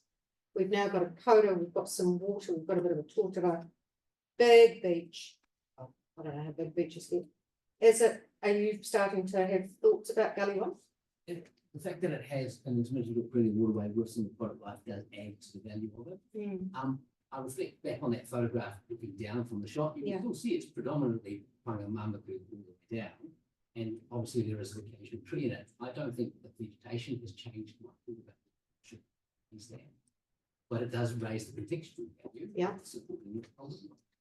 And the presence of water and the coda, again, the cobra is not a threatened species, but it's like, but it is life, but there will be, so is the spider, so is the Dolomites. It's also. So the what now? the Dolomites, that's the spider. Water hunting spider. Is that a native spider? Lovely. So there is life there, but there was life even without the kura, there's still life. The kura isn't particularly special in the realm of the ecology world, to make it a rarity, etc. It's not my own case, but that's a different thing. Yeah, isn't it though? Isn't it though, to my left? Cover that. So, Mr. Goldwater, your thoughts? Yeah, similar thoughts. I really need to know what the canopy was like. So slightly warmer and mildly curious. Sum it up? Yeah. Slightly warmer and mildly curious. I mean, there's definitely some big old trees there. What's the composition of the subcanopy? How continuous is the canopy? Okay. I have a question, please. How do you suspect those trees would be the tortura? Tortura, maybe 80 to 100. Thank you. You heard that, Dr. Keith, nodding as well? That's about 0.3 of a meter radius by the sound of it, so, yeah. Did he get 3 meter diameter, did he not? That was the beach, I think. Was it? The beach was 3.3 Yes, the beach circumference. could be older. Yeah. Okay. So let's box on to NO and P, which show what? That is walking back through the plantation, just showing the understory that's developing there. Okay. O is Tree. another tall Yep. tree fern, and P is another juvenile Okay. tundra. Now, And this is right up on top of the ridge. This moves to essentially the movements again. okay, now we are nearly 40 minutes now. So, but the high Sorry. notes, notes, well, But I'm trying to cover what I understand that. we're adding to your knowledge. Well, that's right. So just let's remember what knowledge we're after, okay? We've got these two folk in the room. I'm trying to press them to see if we're getting light bulb moments as well. Yeah. So where next? Gully, Gully A. A, which is number 3. with the red one. The red, middle and the red bit. Yeah. Is included in the original report, but So let's pause at this point because we may have a win. I think we do. Yeah. So all of these, excellent. Yep. There are one at the back and a one over there. Yeah, it was just the questioning around where the weed species information came from. And that was the extent of the wildland site visit in June 2022. And the image there shows the two ecologists walking through inkweed and Japanese honeysuckle and Himalayan honeysuckle and the like. So I believe that's where that information came from. Oh. Because we could just find no evidence of such thing. That's the beach that we sitting under, it's 4.8 circumference. Now, will you indulge me and let me help you scan through to your final couple of slides? Is that all right? Noting that we have read everything. Thank you. I really appreciate that. Understood. Could you go through to the next one? Because I know that we have a question that is burning on the lips of my colleague to the left, and it would be appropriate for you to ask it. So we just conducted a very, we're not experts, we don't profess to be. But we spent a lot of time reading up on this stuff, studying and doing site walkouts. So we have a reasonable understanding. And we conducted a bit of a thing here taken from the RPS 23 documentation. If you'd like to pause, I have a question coming through from my left here. She's burning to ask it. Go. Yep, that one. Okay, Kia ora, Mr. Dari, thank you very much for your presentation, much appreciated. Just in regards to your highlighted statement regarding rarity, the mohomoho, the native lizards, can you expand more about that, please? So I covered it briefly in my submission that the adjacent landfill is currently undergoing some fairly major deforestation and upgrading work to extend its life until it's full. And part of that work, Hutt City Council have relocated. I added the number and the thing, I can't remember it offhand, but it was over 200 various forms of native lizards, geckos, and the like. I'm pretty sure I included it in one, so I'm not sure I didn't cover it in here. So that proves that those are on land adjacent to the spur. We've also had the area along Hulls Creek, which is owned by a neighbouring property owner. He is doing similar work, deforestation work on the side of another side of his, and he's pulled some geckos out of there and relocated them to Hulls Creek. And I spoke to him last week to try and get more information on that. I've been unable to, but he did inform me that they're going to relocate some more there from another site. So there's every chance that they are on the spur. So, from your knowledge, is the Department of Conservation involved in this relocation of them? Couldn't be. They would have to be They would have to involved be. because we have to put in an application. Sometimes we don't ask questions as a hearing. For the, I would imagine for the Hutt City Council work, that they would be. So another question, please, Mr. Dara, in regards to your understanding of cultural values regarding native species, Tonga species such as mogomogo, the lizards.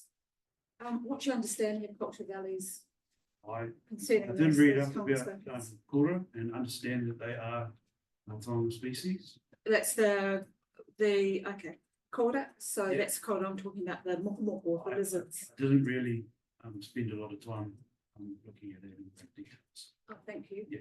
Okay, Mr. Gold, Water, do you have any comment in regards to Tonga species regarding native mogomogo?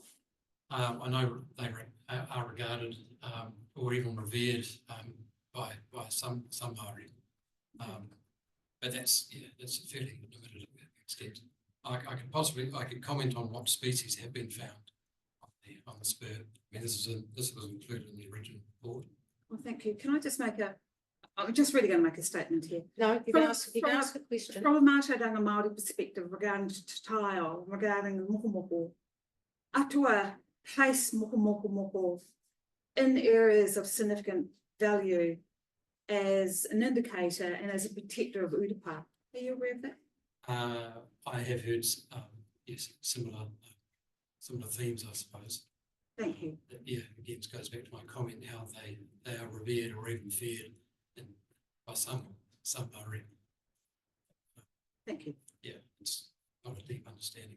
All right, Thank you for the response. Look, one of the things I've learned is that the tireder you get, the sloppier you get with your time management. And I'm right now failing miserably. So I'm going to get you to help Mr. Durry Yep, sure. by can we we've read this and your final couple of pages you still set the relief previously sought. Yep. You seek in particular the removal of all provisions for a road infrastructure corridor anywhere on the spur land.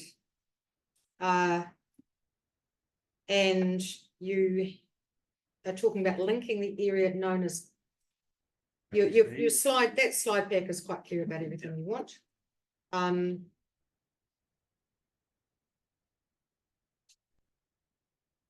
So I think thank you for that. That's now let me see if Mr. Busbrook has any questions. From me. Thank you very much for that. Well done. Thank you, and thank you for your cooperation. Can I just acknowledge that we have the mayor who has chosen to join us? Thank you for doing that. It is very much appreciated. You missed a day. Oh, you won't have missed it because sure it's been live streamed somewhere. We've had a very interesting day. So, right, who's next? We have next up, let's try Melly. Is that right? No, is it right? Yes, it is. Yes, it is. running the ship. Yeah, but don't, I'm pointing it, but I don't know where I'm going. Come on. Right, Mr. O'Malley, welcome back. Short and brief and blunt, okay. Sounds good. And I haven't got any fancy diagrams on that to blind you with. I've taken a whole different thought process to this and helping you understand the dynamic of what's occurring here, in my view, from 45 years of experience in business and the school of hard knocks, okay? This is a different thought process. I'm frightened, but you've got 10 minutes. Where you go? Probably won't even use that. Let's have a go. Right, here we are. Thank you, Commissioners, to address you. I'll be brief. We're dealing here with a hypothesis, speculation, general guessing game of a road on the Silver Stream spur and the route may or may not take its potential impact on a SNA, wildlife and vegetation. And we've got different expert opinions and advice of varying depth of substance and analysis. Against this background, I know Mr. Goldwater and Dr. Foster are of like mind that a transport corridor constructed on the spur would have detrimental effects on the site's ecology, and this would be incompatible with the protective conditions of a natural open space zone.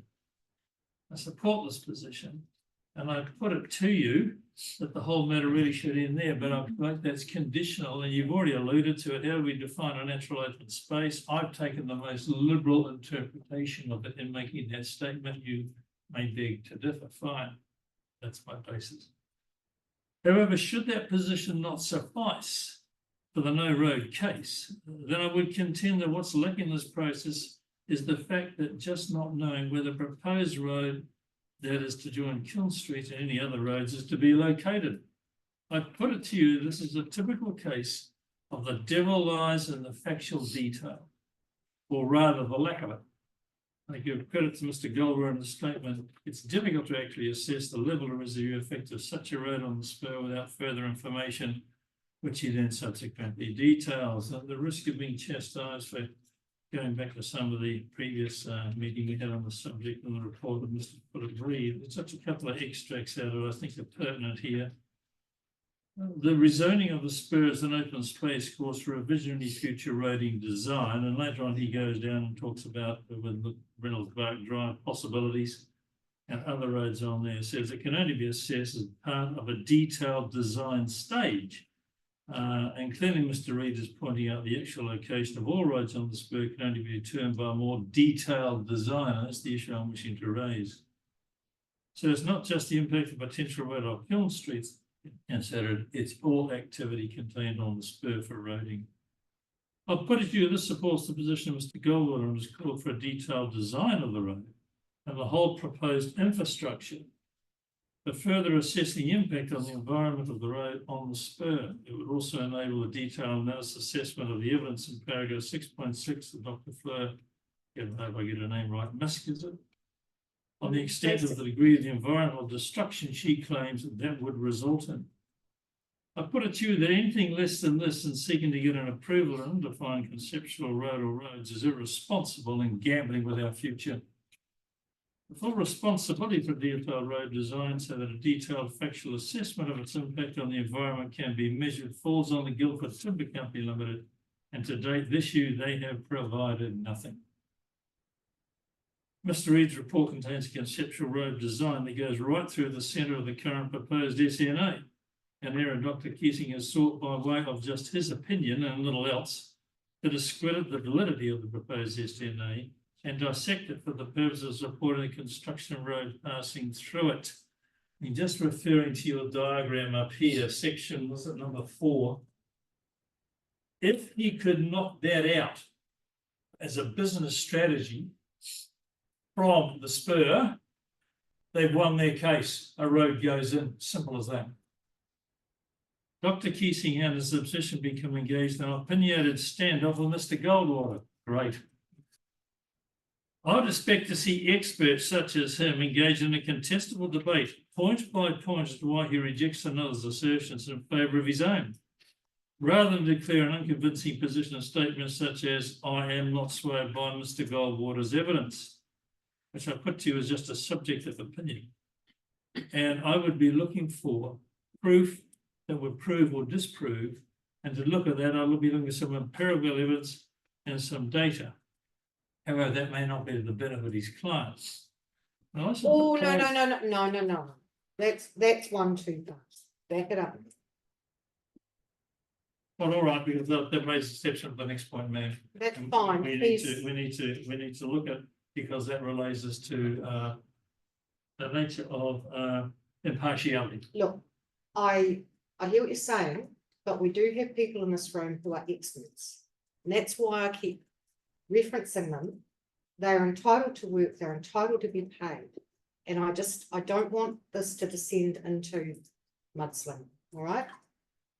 When, You're- madam, is the appropriate time to raise the issue of impartiality? No, it's good, but do it in a way that is respectful of these people, all right? Well, all right, okay, looking from a business perspective, and let's see how we get on with this discussion. In the business world of my past experience and activity, one hires a consultant or expert to remove obstacles and a proposition so as to achieve your desired outcome, which in this case is a road through what is a proposed SNA. Experts are not hired to support the viewpoint of those who oppose any proposition they put up. They're there to advance the position of those who pay them. That's business. Okay. So when looking at what we have here, I wish to raise the question of impartiality required by expert witness evidence and how such impartiality is assessed. I draw your attention to the requirement that expert witnesses not and must not behave as an advocate for the party that engages them. I note the terms of such experts' engagement is not published in their statements. So how do we know? What did you say? You note that. I note that. Thank you. I literally didn't hear what you said. Oh, okay. I wish to raise the question of importance of the impartiality required of expert witnesses evidence and how such impartiality is assessed. Yeah. I draw your attention to the requirement that expert witnesses not and must not behave as an advocate for the party that engages them. Yeah. I note the terms of such experts' engagement is not published in their statements. Now they talk about their expertise and all the rest of it, but their terms and conditions of their appointment isn't published. I couldn't find it, could you? Point it out to me if you can, I'll appreciate it. Mr. O'Malley. Yes. Very happy to explain to you how the code of conduct for expert witnesses works. What I'm inferring from this is that you think that Dr. Keesing's evidence, his expert evidence, is in fact advocacy. Is that correct? Yes, ma'am. Thank you. And I'm referring to his document, this particular one with the map on here. Okay, that's fine. As I said to you earlier, the business strategy for Guildford is to knock that number 4 diagram out of being considered as an SNA, and they've won their case. That's all they've got to do. Okay? And I'll speak to the comment that's been made that's following on from what Forrest and Bird said on the same issue. All right? Thank you. You have 2 minutes remaining. Right, I note that such terms of expert engagement is not published on the circle down here. Dr. Kissing's evidence is contained in this document, narrowly focused solely on how to redesign and thereby destroy parts of the current proposed SNA, not to enhance it or to protect it as one would expect for a natural open space, but to facilitate road access. Such an approach of contenders very much in accordance with the wishes of those who've hired him, as alluded to by Forrest and Bird, support their position. Furthermore, in his presentation, he does not appear to appear singularly, but sits as a member of the Guildford team. I put it to you that such an approach of behaviour is not consistent with being impartial towards assisting with the decision you're required to make. That's my contention. I'll leave you to think about it. Thank you. And that's, are we wrapping? Yes, the submission you've heard today from the Silver Stream Railway gives you a detailed holistic insight to the varied and ecological makeup of the spur. I'll put you this is some of the details. The work exports before you should have done but failed to do. It's not been generated by ecology experts, never. It's a holistic statement of environment treasures on the spur, which are under threat of destruction by road development. Then change footing also includes the area next to the Sylvan Way where I live. The proposed road serves the area from most of the spur, thereby further fractioning of an integral nature of the planned natural open space. I've witnessed much native bird life flourishing in this area, and as such a road would seriously disturb the natural food resource of such wildlife depends for their survival. I put it to you that your first consideration is to protect the natural space of Silver Stream Spur, its unique environment features that would have been displayed to you. It is no place for a residential road that will serve some 3,000 cars daily and hardly destroy the environment. The proposed road application could be declined. Thank you very much. Thank you. Questions? Excellent. No, you're good. Thank you for that, Mr. O'Malley. There is a code of conduct for expert witnesses. If you end up in the environment court in front of an unpleasant environment court judge, you will find out very swiftly that you need to be adhering to that. All of the hearings, one of the things they do when they introduce themselves, we get the experts to actually pin down the fact that they've read the code of conduct, that in preparing their evidence, they will abide by it. Lawyers are a different beast. Sorry, I'm pointing at you, Ms. Stancock. Oh, there's another one, a pair of them. They cluster, right? They're allowed to make submissions just as members of the public. And so when it comes to expert evidence, we will probe the experts in a way that we don't do with members of the public, because they have a duty of care to us as well as to their clients. Because if they get found out, same with planners, expert planners, no different. If they get found out to be simply buttering their bread, they don't get work, and their reputation goes down, and their word is not looked upon favourably. So they actually do. Please nod. Yeah, that's how it works. I appreciate, and I think that your comment around the optics is an interesting one. I've never thought about having all the members of a team sitting side by side and how that might look to the public. Thank you for that. That's really useful. We will pause for a short bathroom break. On behalf of my colleague to the left, don't go anywhere. When we return, we will be back with someone else. Thank you for your attendance, Sue. Where you go? Thank you. I will find out while you're away who we're up to. Where are we at? Yeah,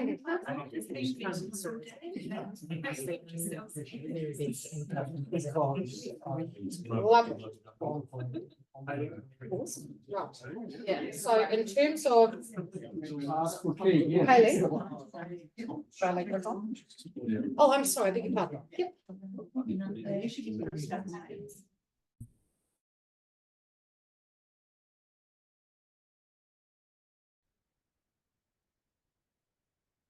Thank you. And after that brief pause, we return to the hearing. Sue Pattinson, Sue Pattinson is up next. So come on up. We have 10 minutes for you, Sue. Thanks for my husband to join me. Well, sure, and he has 10 minutes after you. Yeah. Thank you. And thank you to Hayley. Not just quite yet, but yeah. Thank you to Hayley, who also told us to make it.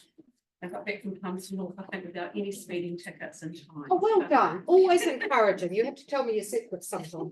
Right, now, we have a copy of the slide pack that you've sent through. Yes, maybe Hayley can just put the first slide up and I'll indicate when I'd like the others. Is that right? Lovely. Thank you. Now, you've also read minute 9 that relates to the hearing. Okay. So minute 9 is the one that came out that I have somewhere. Lord, help me, folks. Thank you. In February, we sent out a minute. Oh, I might have scanned it, but yeah. Which set out the parameters for this hearing. Oh, yes, yeah. And with what we're focusing on today, which is to help the panel, particularly with regards to the potential SNA on the spur. It also set out that we were uncertain as to the nature and extent of the area or areas, and we're focusing really on that. Yes. So my job is to help keep folk in that fairly tight window. All right. Thank you. Thanks, Nick. Okay. Thank you very much for that. My presentation focuses on what can happen as a result of stormwater that is not properly managed when urban environments are developed. So we'll have to get this back into the. I appreciate that this reconvened hearing is limited to new evidence regarding ecological issues related to the Silver Stream spur. My concern is that ecological issues must be considered holistically and not just in silos. The ecological evidence submitted by council relates to part of the spur of natural significance. I want all parts of the spur with native plants retained in their entirety, no road or infrastructure through the spur, and existing vegetation given the opportunity to seed new native growth over the rest of the spur in the long term. I'm particularly concerned about removing any of this native vegetation for the sake of the road and an infrastructure whose primary purpose is to open up large-scale urban development in the southern growth area, that is Guildford land on Pinehaven Hill. There are negative ecological knock-on effects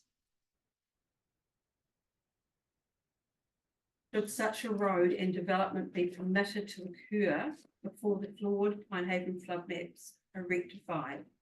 The ecological consequences are damaging to the environment and threatening to human life. Recent example, which I'll show a slide of shortly, is a slip that occurred in a storm on the 8th of December 2019 as a result of forestry clearance above 136A Pinehaven Road. And I'll show another example of 200 tonnes of rock and debris washed down from a hillside on a rural home in Upper Hutt. And another storm event. Expert evidence from RJ Hall and Associates Limited warns of serious ecological and life-threatening harm that will result from the opening up of the southern growth area, Guildford development by a road through the spur. I request that the panel give due regard to this holistic view of not just the consequences of the spur, but the wider Pinehaven area as a result of this unwanted growth through the spur. I ask the panel give due consideration to the overwhelming evidence of flawed flood modelling and its serious ecological consequences, which will not only affect Pinehaven residents, but also along Olds Creek at the foot of the spur. I do not think a major road is at all necessary for public access for recreational use of the spur. A few well-maintained tracks with all that's required. So we'll just start with the first slide. Thank you. Sorry, can you go back? Oh, actually, no, that's perfect. Thank you, Hayley. So this is from a quote from RJ Hall and Associates, who is an expert. Is this relevant to this hearing, or is this more relevant? Excuse me, I said drop. Is this more relevant to the last one? No, you'll see it's relevant. Oh. Okay. If the Pinehaven hydrology is not fixed, it will result in bad effects from the future urban development on the presently well-vegetated stable ridges and upper slopes within this catchment. Typically stream beds incise where they cut in and channel widths increase and lateral bank erosion becomes more pronounced.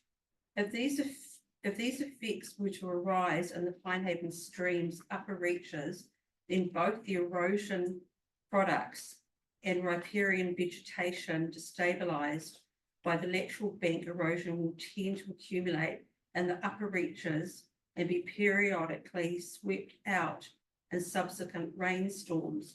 These processes have the potential to destabilize slopes and result in an increase in the propensity for landslides.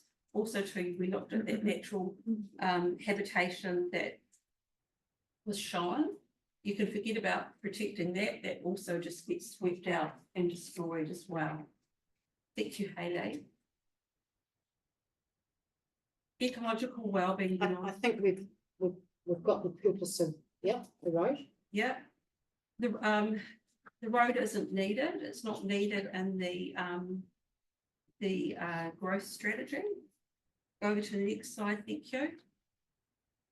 So here is an example of a slip So Pine Haven, so those hills is forestry, right? There's no, Savile Hills lobbied for special protection and with forestry in that, which was, not given.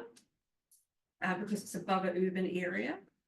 And that is a slip that happened from forestry on Gilbert Timber Company's land that came down, rocks and debris came down on 4 homes. And it resulted in at least 15 tons of rocks having to be removed. And there was no responsibility taken, or the owners had to do it at their own expense. The next slide is just showing the debris and stuff that's left. Sorry, if you go back a slide, please. So the one on the right is just showing the slashing and everything that's actually left and the impact that has on the ecology. Next slide, please. This is another example of what you see. This is a person's property in Moonshine Road.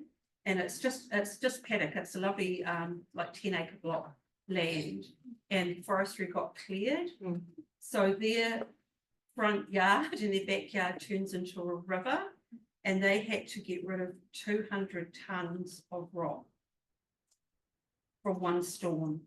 Okay, so you can think about, you're going to open up that road. You're going to allow large scale. We've got 4 flood maps. It's going to really impact the whole ecology. And it's not needed. Not required. Yeah. Yes, thank you. I'll just check and see if there's any questions from. No questions. Thank you. For me. You've raised an issue for me where a little knowledge is a dangerous thing. There's an NPS for plantation forestry now, isn't there? It's now NPS for commercial forestry. I think it's changed pretty recently. There's a couple of changes to it, but I can't remember what kind of this. Is there a scale in there? Is that relevant to this area? Yeah, there's certain permitted activity standards in the NPS. Is it pertinent to this piece of land? Is this land too small in scale for it to be? Has any thought been given to that? I believe, do an assessment of the end. I can't remember. I'd have to go back and have a look and just confirm my reply, but I'm sure that I did. That was in respect to the wider plan change. I'm not sure to the extent of the original one, but everyone's. I want to call you your honour, but I can't. No, just by I'm just asking council planner to do her job. Your honour's lovely, but I think it's very fetching, don't you think? That's so cute. It's much more flattering than mum and Mr. Williams. It makes me feel 1,000 years old.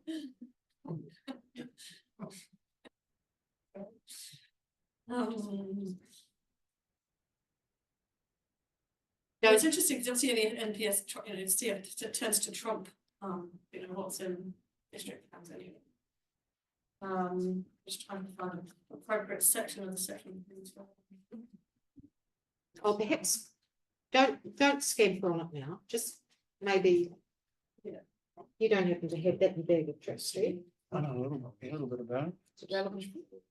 Well, it's my understanding is originally council responsibility for implementation. So if that site does need consent, same with the NES, it would be from regional council. Well, that'll be.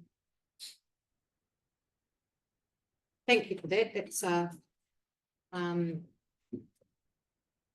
May I ask Steve just to add some? Just note, he will have his own moment in time, and Was it specifically addressed in the section 42, but it might be addressed in the section 32. So I just need to check on that. Right. Look, that's grand. I think we'll park that from there. It's probably tangential, and I'm sure it will raise its head as we cover off our questions at the end of this. So I think we're done. Thank you Right very there, much. we can verify that there's nothing. No, I can see Yeah. that your husband just wrote that down. Yeah. I'll go to him next and Okay. can have his answer. Thank you. Feel free to stay. All right. Okay. Yeah. Mr. Pattinson, let me just get your stuff organised. Same deal. We have 10 minutes for you. And your time starts now. I make it 4:13. Tēnā koutou katoa. For Stephen Pattinson aho, and I'm representing Save Our Hills Incorporated, which is a community group advocating the local environment and for appropriate sustainable urban development in our life. My first slide, humans are part of ecosystems. Every ecosystem on Earth has human drivers, influence and impacts on both the structure and function of the system. And in turn, people can be affected sometimes very seriously by the local ecosystem and what we do to it. The panel has been turning its mind to the nature and extent of ecological information it needs to ensure the council fulfills its statutory functions with regard to variation 1. The National Policy Statement on Urban Development forms part of the council's statutory obligation to provide urban environments that ensure the health and safety of the community now and into the future. When considering the impacts of a proposed transport corridor and infrastructure through the spur, we want the panel to give consideration of impacts on the ecosystems beyond the spur that will also impact Pinehaven. And in particular, environmental well-being through flood protection. Variation 1 introduces provisions to enable infrastructure, including a transport corridor through the spur, opening up access to potential development of the southern growth area, which is Guildford development.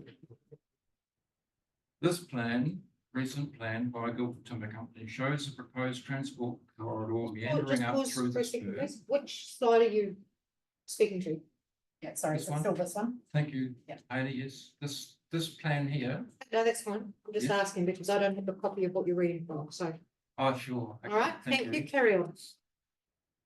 This is a recent plan by Guildford Timber Company showing the proposed transport corridor meandering up the spur with a bus stop about halfway up the spur, servicing potential urban development, which is indicated by the creamy coloured blobs over the spur. That's Guildford's suggestion for urban development. Thank you. And help me. I'm not from here. Pinehaven is where? On there. That'll come on the next slide. So it's not on that This slide. is Silverstream, basically. Righto. And those round blue circles are indicating a 200-metre radius pedestrian catchment for the bus stop. Right. Thank you. Halfway up the spur. Mhm. In addition to the merits or otherwise of a transport corridor and Guildford's proposed development on the spur and its impact on the ecology of the immediate environment of the spur, I ask that the panel also consider the potential impact of the proposed transport corridor on the ecology of their wider environment. Clearly, the impact is not restricted to the spur, but We're continues along the veering proposed. a long way off course at this point. So back to the NPS, the special, the SNA, please. Okay. Basically disqualifying my submission. Well, I don't know what you've got written in front of you, but I've got your slides and you know what minute 9 says. So if you can really help us by sticking to that, please. I'm asking Just like you- I've asked everybody else. you be mindful of the fact that the impact of that transport corridor is not restricted to the spur. Heard you, and I'm asking you to box on and really focus on the But SNA. continues along the proposed transport route as we follow the white development blobs along the ridgeline. And we're talking about ecological issues that impacts.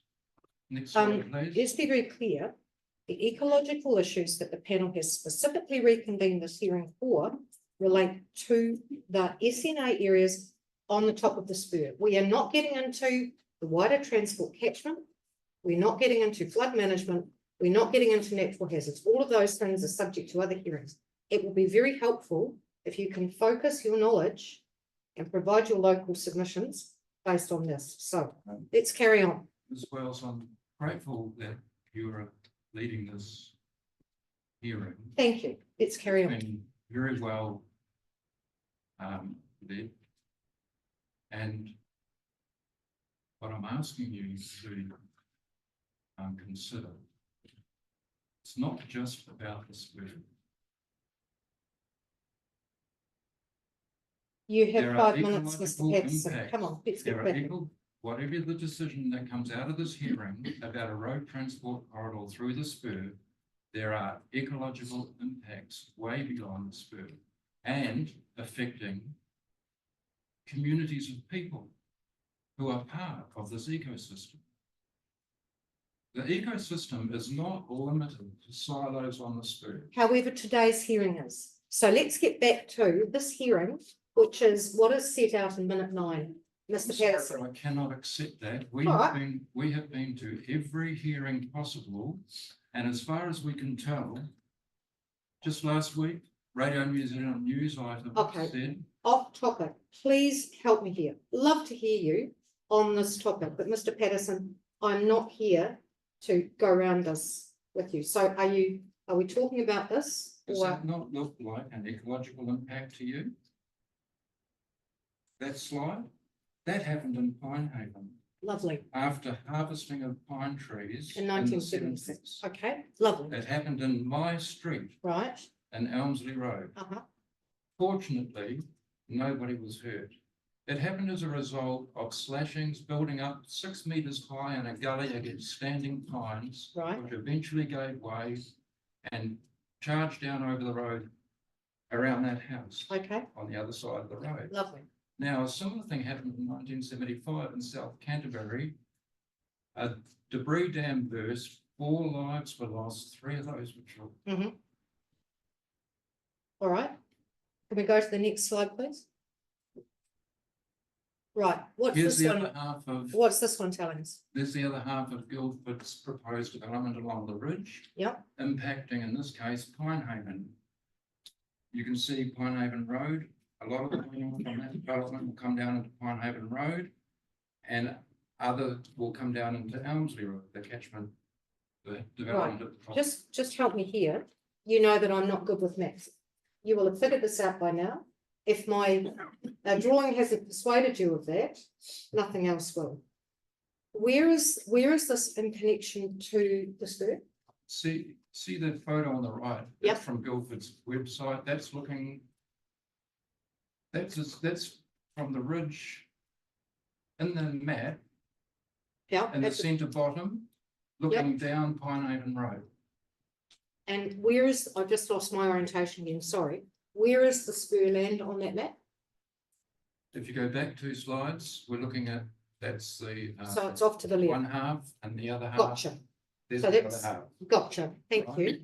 So if we can come back. Yep. So that development connects. drains into our streets. If you go, please, again, there, right? And you can see from that photo how it all drains down into Pinehaven Road in that case. Now you can see also in these Guildford example of the development, a lot of soft forest and bush is being replaced by hard roofs, roads and driveways. Now, quite rightly, they say that we are fully committed to ensuring that the development is sensitive to its surroundings and the existing communities in Pinehaven and Silver Stream. And of course, we appreciate that. But to achieve that, next slide, please, you have to have reliable flood modelling. Okay, what's I've got this? a document here from Greater Wellington called Economical Wellbeing. It's just a random thing that I found. Thank In you. addition to issues like biodiversity and biosecurity, it also mentions flood protection and its role in looking after the well-being of the environment. So look, flood protection is a very important topic. Now, what we have here is one of Greater Wellington's experts, Peter Kinley, at the Pinehaven Streamworks hearing, saying that he thinks that's a good match. Now, what we're looking at there is a map on the right, is actual flooding in a 1 in 30 year storm event that happened on the 8th of December 2019. Sue and I were out from 5 o'clock in the morning till 5:30 in the afternoon, all day. We've got hundreds of photos. We've got written statements from 25 people in those affected flood areas. So that is a reliable map of actual flooding that occurred on the 8th of December. So can you help me again with the orientation? Where am I? Where is the subject site? Is it? You see the white building, big white building at the top left? That's Farrers, or used to be Foodstuffs. So that's on Kiln Street at the foot of the spur. Got it. So it's sort of to the left. Yes, yes. Now, just so hang on a second. the map on the right is an actual 1 in 30 years storm event and the flooding that happened. The one on the left is Greater Wellington's model for a 25-year flood event. And according to their expert, that's a good match. That the model flooding is a good match to what would actually happen in a 25-year flood event. We don't think it's a good match. Next, please. In Birch Grove and Pinehaven, these are Greater Wellington's photographs that they published in their report. They were there on the 23rd of July in that flood. They went the next day on the 24th, took these photos, put them in their report, and said that the flooding that happened the previous day was a 5 to 10 year flood event. Now, the blue lines that we've added show the flooding that occurred on the 8th of December that we know that was a 1 in 30 year storm event. The one in 2009 is obviously a bigger event. It could not have been a 5 to 10 year event. What I'm trying to point out to you here is the experts are telling us, are telling the community, we've got it right. The community can see quite plainly it is not right. This flood model is something seriously wrong with it. Next slide, please. Now, this is technical. Oh God, don't do this to me at this time. Oh no, we need to. Oh no, we don't. Yes, we do. I'll keep it simple. Oh no, I don't think so. Let's be real clear. No. This is vital. This is Greater Wellington's own data. That inclined line, there's their plots, those blue dots. That's their data that they derived from that one single storm event in 2009. Now they're saying that the 76 flood was a 100-year event. Mr. Paxton, you're having the argument in the wrong room. Please, this is not rocket science, it's quite straightforward. Nor is it that you're having the argument in the wrong room. Now come on. Back to minute 9. Last slide. I'm going to just make it, before we move on, I'm just going to make the point that this graph, if you took the time to understand it, is showing very plainly that their modelling is absolutely absurd. They're saying that the flood that happened in 2009 on their graph is about a fortnightly or monthly event. Next slide, please. In other words, it's totally unreliable modelling.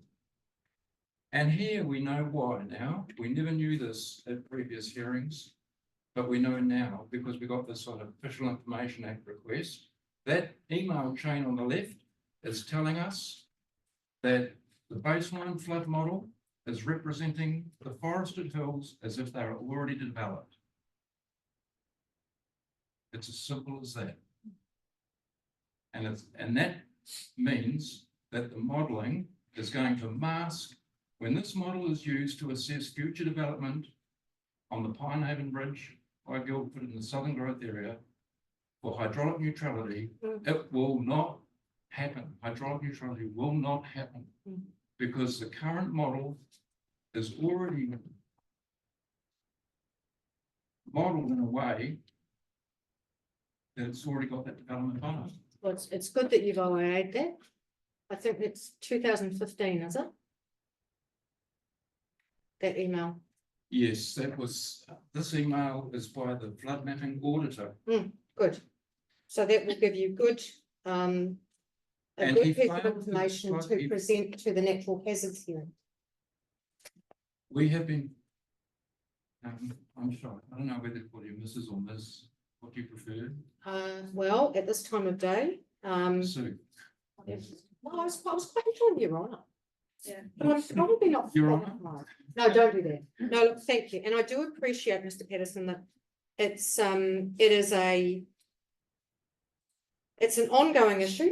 And I know that you are making your case, you're making it well. It's just, and I'm not being rude, it's just, this is not the hearing me, this one is actually on. Thank you So for letting me get to my last slide. I appreciate that, and thank you very much for your attendance. Now, we have, who's next?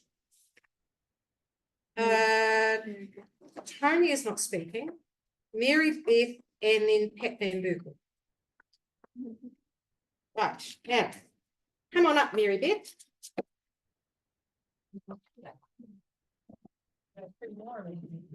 Did I say Tony? I think it Pat Van Berkel's name. Lovely. Chair meeting up. Hi, everybody. Thanks for being here. Now, Mary Beth, I know, the minute 9. hang on a minute. And I'm not showing the video. No, and I'm about to speak. So, About to speak. what I'm about to say is, I viewed the video yesterday so that I would see, you wanted us to watch the 2-minute 40 long video of, 36. pardon me? 36.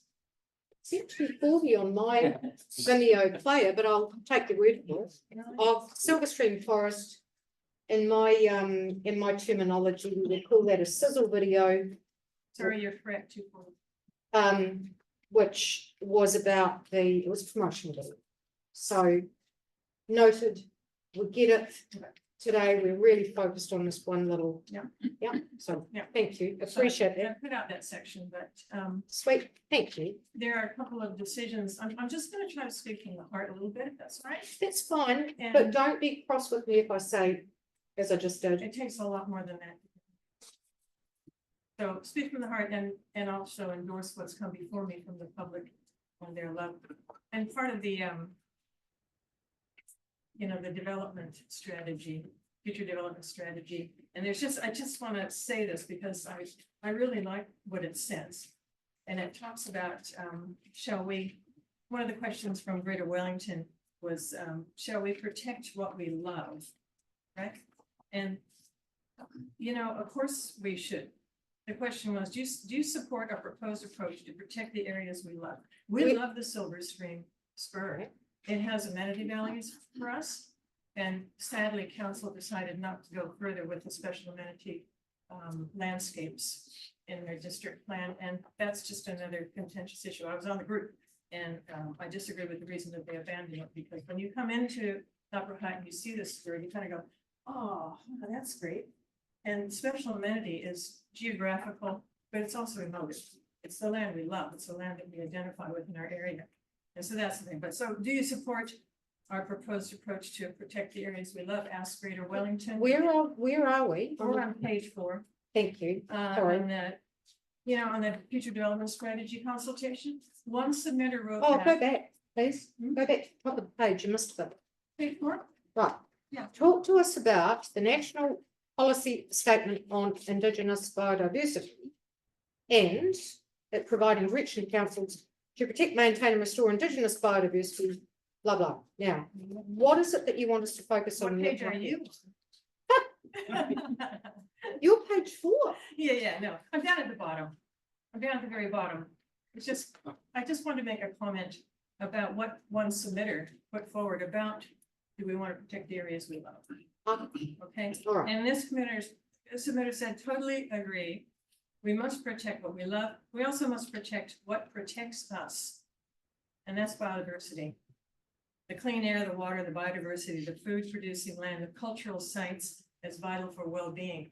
Now, this is from a member of the public that's not even here. And so this is what we feel about the spur. And this is what we're hearing from the people about the spur. But back to page 1. No.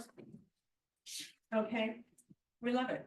So back to page 1 is we're talking about enabling provisions for a road infrastructure corridor But I think I would like you to change the focus a little bit, because there are two options here about this enabling. And what I'm seeing is, are you gonna make, what is the question?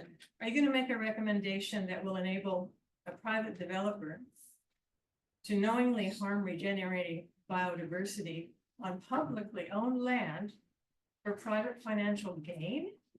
Is that one of the things we're trying to enable here? See, it's a whole different way to look at it, point of view. Or are you going to make a recommendation to council? This is option 2. That will enable the community to protect and nurture biodiversity regeneration on their own publicly owned land for future community use. So is what are you really, at the end of the line, what are you enabling? Biodiversity destruction for money or biodiversity protection for the future generations? So big philosophical questions, but that's what it boils down to. No, that's an interpretation of what it boils down to. I disagree. I do. So I'll continue on, and I'm not, we're No, not. no, actually, no, I just want. Yeah. We actually have a job to do, I know. which is to stick within a legal framework, you know? And there's a whole lot of stuff that we actually will be thinking about really carefully, including these provisions. Because everything sort of balances and ties in together and meshes, and it's really subtle. And it would be nice if it was as simple and black and white as those two things. But we have to go through a brain ache of significant proportions. Oh, I don't envy you. It would be really hard with all the. It's going to be people fascinating. coming from different So in angles, terms of just the sheer amount of information. in terms of, yeah, so I do just feel the need occasionally to wave a little flag on the panel's behalf that says, you know, we really do think about this stuff. So No, I take that to heart. I really know you are. And it's tough, and it's tough for us to continuously over a decade or more come up and say the same and then try to find something different, but when and you don't actually, have to. what That's the actually thing. is not being heard, which is not in speaking of the art, the voice of nature is not being clearly heard here. And you have to spend a lot of time in nature to hear that. But if the voice of nature were being heard, it's late, it would probably be saying, help me, save me, love me, and I'll love you back. I'm an environmentalist, I'm not a scientist, but you feel these things. You're involved with different cultures and their relationship to the land. We can call it Papatuanuku, we can call it Gaia, we can call it Mother Nature, but it is all supporting of every life, including human life. And so any opportunity with our biodiversity crisis, we have 4,000 species falling off the end of the earth, endemic species that only happen here, so if they're gone, the whole world loses. So this is what nature would be saying to us, is same thing, help me, work with me, not against me. So that heartfelt thing, away the two issues, the serious factual issues that bother me a lot are the comments from all of the ecological experts, including Keeley, that there just is not sufficient assessment, thorough, in-depth assessment being done of the spur to really give us the best idea, to give us a clear idea. It's not clear, it's clear as mud. Give us a clear idea about what the effect would be to the biodiversity on the spur. It should a road be put through. There's so one point, the factual point, not enough assessment, not enough information. And the second point goes back to a couple, 3-4 years ago, just warming up for the public forum at a council meeting. And the then infrastructure asset management director, who is now our CE, it was about the meeting, one of the agenda topics was the spur. It might have been around the MOU, I can't remember exactly, but we had a little chat. And he said, you know, the thing that bothers me the most is that there has been no official, formal, independent feasibility study done as to where this road would go. And feasibility study is a preliminary exploration, right, of a proposed project, an undertaking to determine its merits and the viabilities and its failures. So it aims to provide an independent assessment, not GCC, not Upper Hutt City Council, not any one of us, but totally independent, that examines all aspects of a proposal, such as this road, that would include the technical, economic, financial, legal, environmental, everything. So that's all the engineers, all the geotechnical people, all the ecologists, and right down to what is really, we don't even know exactly where the road, and we talk about envelope consulting. Well, I talk about the back of the envelope drawings of roads, because there's nothing there. Okay, so how can you guys, how can anybody? So insufficient, still, after all this time, insufficient information. Can you believe it? Oh, yeah. It's hard for me to believe. So back then, years ago, our infrastructure director said, where's the feasibility strategy? Okay, so, they felt this was an essential first step before anything happens, and it should be paid for by the developer who has the interest in getting the road in. And this hasn't happened. So, without this additional information, it's impossible to determine exactly how much of the Silver Stream Spur SNA would be permanently damaged by this road. So that's a piece of the puzzle that's missing. Yeah. So, going on, I mean, I wasn't going to show this slide, and I'm not going to show the slide, but I do, and I'm jumping around a little bit. I feel hesitant when you say, because I feel like something's about to drop. No, I just want to underline what Rafe Goodwin, who now owns 2 minutes, by the way. who now owns only 12.5% of the Guildford holding. There's been a change in the structure of Guildford Timber Company, the ownership, directorship, etc., which I think has changed the tone, because in this marketing video, Rafe Goodwin talks about his whakapapa, connection to the land, and he says one of the most, to me it's important, because it means I'm kind of on his side in a way, one of the most exciting possibilities at Silver Stream Forest, what he calls the proposed subdivision area, is the opportunity to enhance the ecological and biodiversity values of the area by creating an extensive reserve up on the top. And then there's going to be a sort of a wonderland of biodiversity on the GTC land with these little hamlets placed in. That sounds just awesome, doesn't it? But why, when he has the Silver Train Spur that shares 2 boundaries with his land, the wonderland, biodiversity, reserves, ecological, everything. So why now do they, and the same land, same gullies, same sort of stuff going on? So why now with that little piece of the spur does he want to destroy stuff? That doesn't make sense to me. So that's why the change in tone and the change in ownership, and it's all now we've got a situation where we have minor ownership, and it's mainly owned by a lawyer in Auckland, and then we have a second director, Craig Martell. His company in Auckland has been providing consultants for GTC. So that change in tone has gone from I love it to, so, but at the end of the day, whatever happens, we're really putting our energy into 100% natural open space, no road. I don't want any provision or anything to do with road taken away. But that doesn't mean that Guildford has to stop their plans to subdivide. Not at all. They're not even really connected. That southern growth area that is now unfavorable in terms of all the recent legislation, they can go ahead. So, they have different access. So that's not the problem. The problem is not trying to stop Guildford from developing their land. It's trying to use public land and harming public land in order to make their development. That's the big thing. And there's a lot more that could be said, including about that policy meeting on the 21st. That got the closest we got. No, you're doing really well. It's 12 minutes. Wrap it up for me. Well, the wrapping up is everything that's been said before me on behalf of the spur. Okay. Wonderful. Natural open space. And I think, thank you. I'm going to let you stop there. The voice of nature. Yes. Also justice for nature. No, got all that.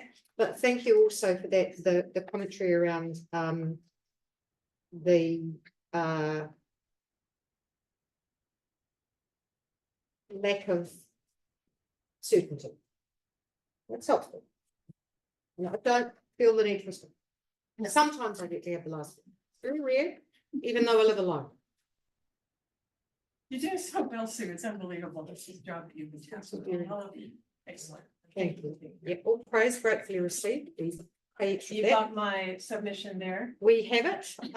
You know that King Tonga just went to the UN and said, this is Justice for Nature, said they want our taller species, Cora the whale, to have Yes, personhood. personhood. This is what we have to work towards, you guys, not against. And Pat Van Berkel, come on up. I believe you are the last person. Is that right? Was that right? It Yes, is. that is right. I'll turn the lights off. My word. Tēnā koutou, commissioners. Great to be back here. Thank you for the opportunity to submit on the ecological significance of the spur. Thank you. This afternoon, I've come from the Crazy and Ambitious Conference that is running today and tomorrow, which is on the bioheritage to do with biodiversity. And so there are all these eloquent speakers and Then you come here. and then I'm coming here. Yeah, that's right. And but I just want to tell you, one of the things that they mentioned there was they want to set up a DNA reference database because all the overseas databases don't cover our unique creatures and plants that we have here. Just in case you didn't know. Thank you. So, I assume you have read my submission. That Look, I sent. any time I get our minute gets quoted in a submission, you get an extra point. Oh, good. So yes, thank I- you very I didn't much. quote that, but- Yes, we have. It's actually really good, and it's that you've done that. It's Okay. helpful. So thank you. Well, I hope the rest is also good. Right, so what I'd like to say is that to ignore or deny the ecological significance of the whole spur natural area is to ignore or deny the inevitable change in habitat that will occur over the coming decades. But this is the point. We're fussing about significant natural area here and significant natural area there. We've got little diagrams and things. Great. Very good, actually. You just caught that one real quick. Well done. But that's right. But the fact is that the whole spur in the coming decades, if the spur is protected from roads and other stuff, it will be completely covered in native forests, including what I'm envisaging will happen is covered in a few rata. And at Christmas time, when you come into Upper Hutt, you will see that whole hillside emblazoned in red. On other parts of Guildford Timber Company land, there are rata this size. Anytime you want to see them, I'll take press passport. What's that? Indeed, yes, or the fine part, anyway.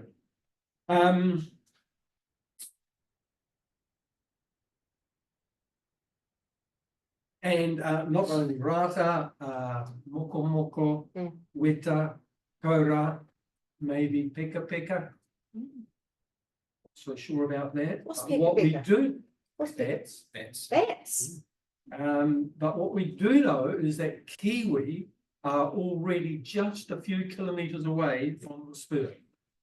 So they will be living there by that time, provided they can get there. That's another. Right, yes. Yes, so they are, there's something like over 200 kiwi in the Rimataka forest, and they are spreading and they're coming through to Upper Hutt. So I ask that you firstly recognise the significance of the whole spur as a natural area, and that you therefore protect it from eroding. That is what I wanted to say. Thank you. Excellent. Put me on the hop. I'm trying to send a sneaky email to Hayley while you're talking. So please make sure that Kahu is available for the Karakia 12, and if not, somebody from council will have to. Thank you for that. Thank you. We've we have your written submission as well, and you were at a conference, so earlier in the day, there were some discussions about the gully.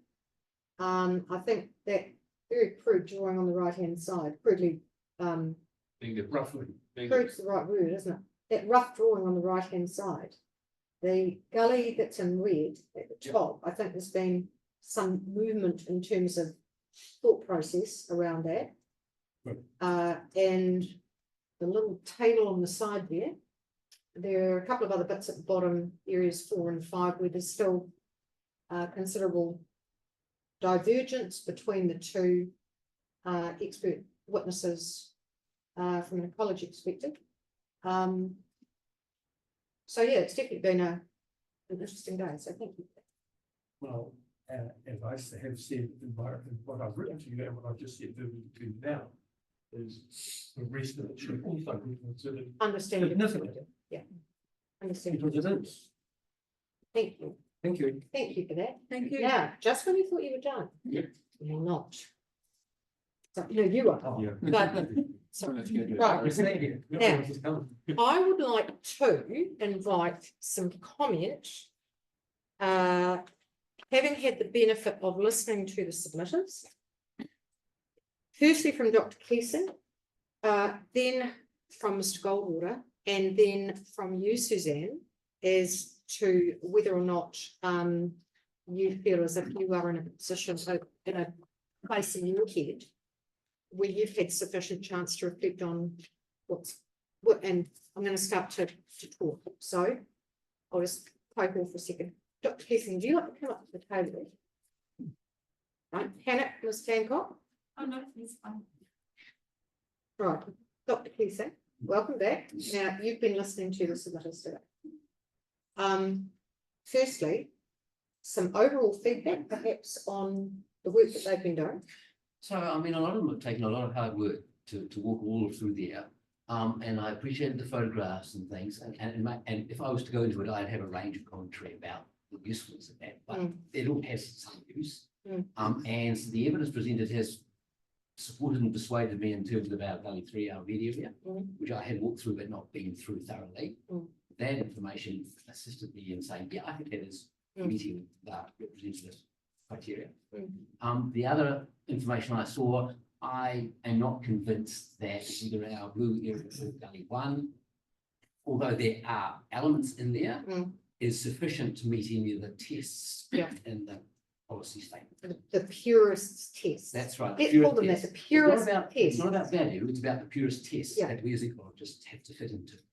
And I'm not convinced that that information has changed my opinion on meeting. Is there anything else that's raising any red flags for you or any question marks for you? I've got particular question marks in my mind about water, about these. So there are, that's right. So there are, and back in 2015, I think I was asked to have a look at it. I never got around on site into the waterways, so I don't know which are perennial, which are intermittent. Yeah. Waterways in and of themselves don't often feature in a classic terrestrial SMA assessment, other than contextual. And you might say that the vegetation is walking away, or blah, blah, blah, blah. So that is probably happening in Gully 1. And I'm not convinced it's happening in some of the other gullies, but I haven't been in amongst them. So would it change the context? Perhaps, in terms that would be adding to a, but you'll notice in the RPS, there's no mention of protection of waterways or supporting springs or anything. It's enhanced connectivity, which the waterway does without that vegetation, or buffer. Maybe that's where that would come. Yeah, thank you. Mr. Goldwater. Yeah, well, yeah, firstly, I'd just like to reiterate and acknowledge the effort of the submitters. I think you've put in a great effort, and it's quite edifying for me too to see, find out about those other areas. And yeah, I agree. The gully in red, I think, should be added back into the SNA. And it was really interesting to actually see or discover the water courses and what they're supporting there, and particularly Coolbrook. and also, when we get to the blue area, it was, I'd only really accessed part of that, so it was good to see, really helpful to see those photos of emergent beach and totara and, you know, kamahi and other species. I think that sort of, while that may not tip, might not tick the diversity criteria for that particular area, I still think it meets the ecological context criteria, just in terms of linkages. I note that the MPSIB says even partial linkages and buffers are can be considered as significant. So that's what I kind of lean on quite heavily, in my opinion. Yeah, as to that gully one, I'm sort of in two minds. I probably need more information to actually make an informed call as to whether it's yes or no or representativeness. Here's a question.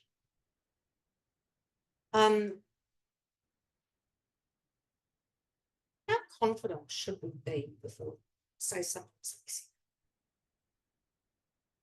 You know, there's a lot of really wobbly stuff here. Yeah.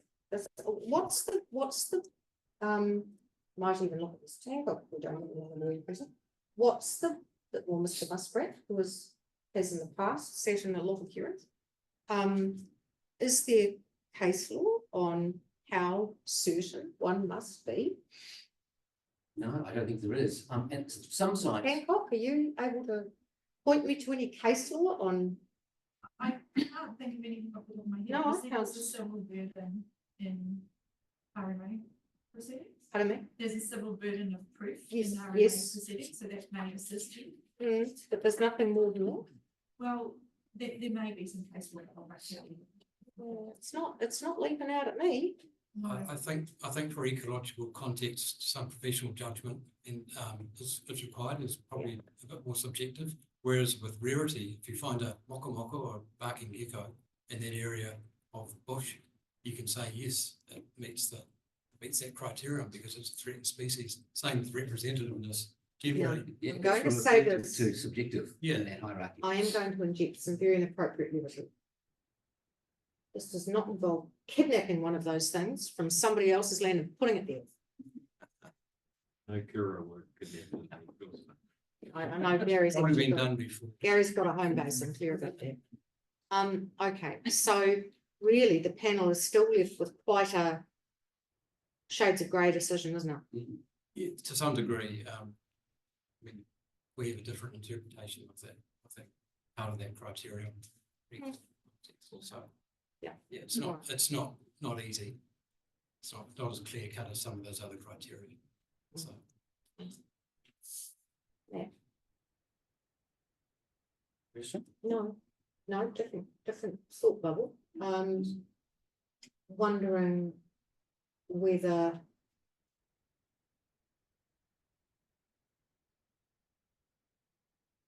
we need to be asking anything. Do you want to ask anything? Going to ask Ms. Rushman for certain things and right to apply with respect to the existing rule framework for relevant activities across the plan and how they interact with each other. That's something that's really, the panel doesn't have that at the moment. I think it's something we're really going to need to have. So,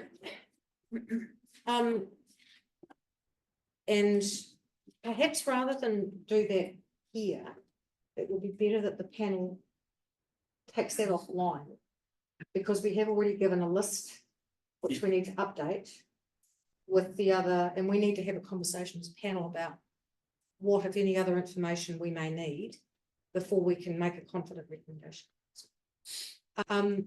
Ms. Rushmere, on the back of today, listening to all parties, in what has been a delightfully unorthodox process, thank you all so much for participating. Doesn't happen every time.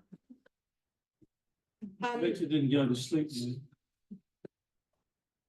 Have you had any changes in your thinking, or were you landing, or are there elements you would like to raise for the panel that you would like to say, look, this, I'm scratching my head now, I'd like to go away and think about this further, or there's a gap, or So I think there's some definitely scratching heads and needing to go away further. Just in terms of the extent of this, obviously acknowledged that there's been some agreement in terms of that Gully 3. And look, I kind of relied on some Mr. Goldwater in terms of recommending removing that from the section in section 42A, dated section 42A report. So look, just yes, acknowledge that there's been a shift in position of that, and just if that's fine. Just in terms of the wider rule framework, absolutely, I can come back on that. I just noted earlier that we were talking about rule NOS 19, which is that catch-all rule. Yeah. There is a similar catch-all rule in the operative district plan as well that applies to all open space, not just natural space. There's no scope of submissions to amend that rule, NOS R19 through plan change 49. And that's fine. We just need to have absolute chapter and verse on looking at the rules framework. Yeah. Here is everything that's sitting there. Yeah. And here's what you can play with and here's what you can't play with. Yeah. And here's the submissions or evidence that we've received. But yeah, I think that would be helpful. Yeah, absolutely. No, at the start I said that obviously that there was that rule that you could rely on, but equally, and I'm kind of wedded to the idea that should be the fallback position. I think there's merit in looking at putting something into the variation 1 in terms of road within and without of this far, just to provide some clarity for so not necessarily rely on that fallback position. It will be helpful, I think. It will be helpful for us to get how do I frame this?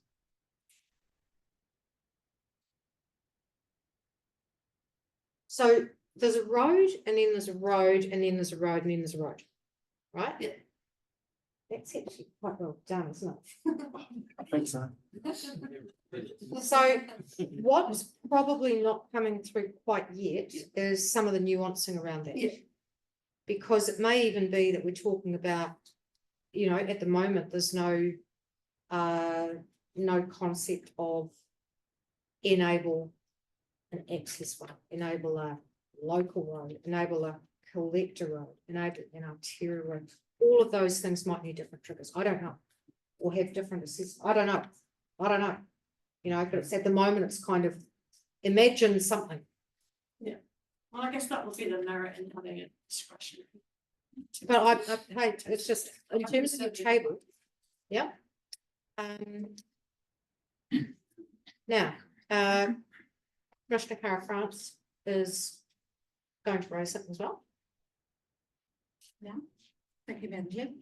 I think it can we frame it as it's something the panel's going to discuss, but I really would like you to spotlight it. Okay. Tēnā koe, Ms. Rushmore. I'm just going to phrase this in terms of consideration. So have you considered in regards to the quite evident lack of tangata whenua assessment concerning the ecology kaupapa of the day? Have you considered and what considerations will be applied regarding the cultural value assessment from the iwi and mana whenua, please?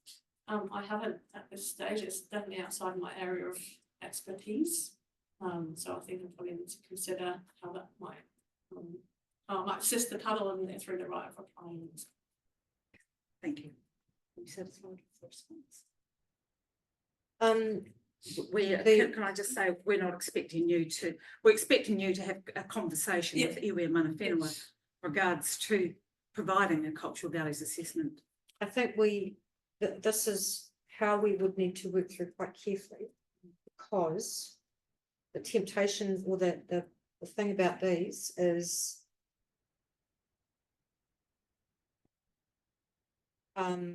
it's a bit like the SGA conversations.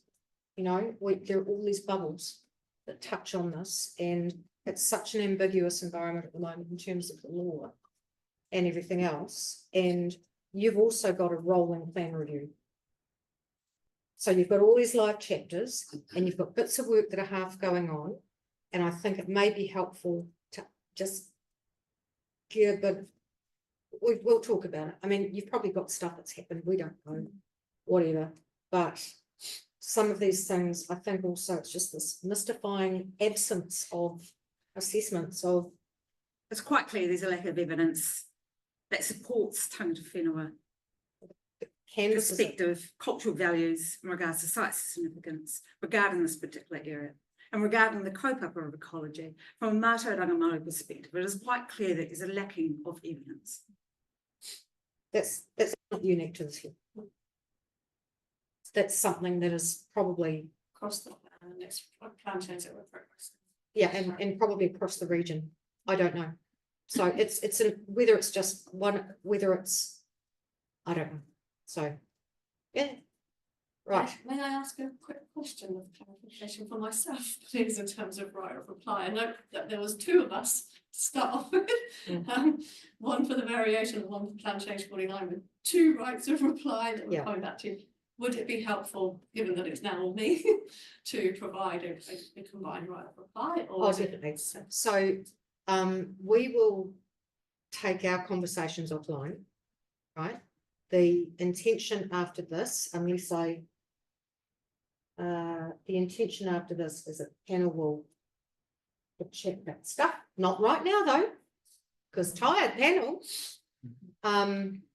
Once we've had that, we will issue directions or requests for, you to cover off stuff in your right of reply. At some point in the foreseeable future, the hearing will be then formally closed. Once we have the information, we then move into the deliberations phase. So my initial reaction is that it would make sense for it to be one thing. However, once we start unpacking that and digging into it, may well change that because it might get hella messy. And so maybe. Sorry, thank you. No, that's but yes. Just yeah. All right. You Okay. will have a chat. Okay. Look, thank you to all parties for your patience. This has been a mission. You have cooperated so thoroughly. I'm really, really grateful. We've covered a lot of ground today, and I think the purpose of this was to help us with the next phase, which is the challenging one. Which is how do you, first of all, make sense of what you've got, and then how do you see if everything fits, and then how do you write it up so that it can be legible for all parties. We have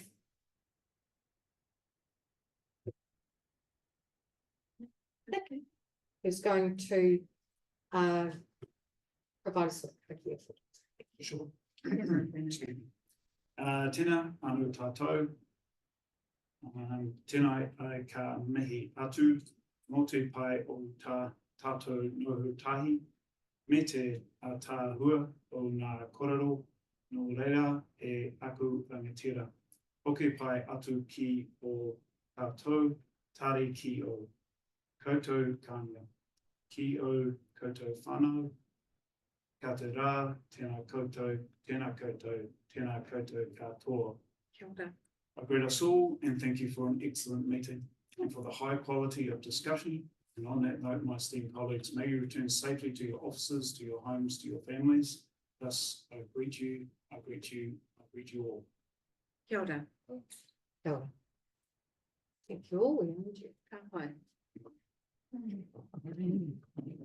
All right. Thank you.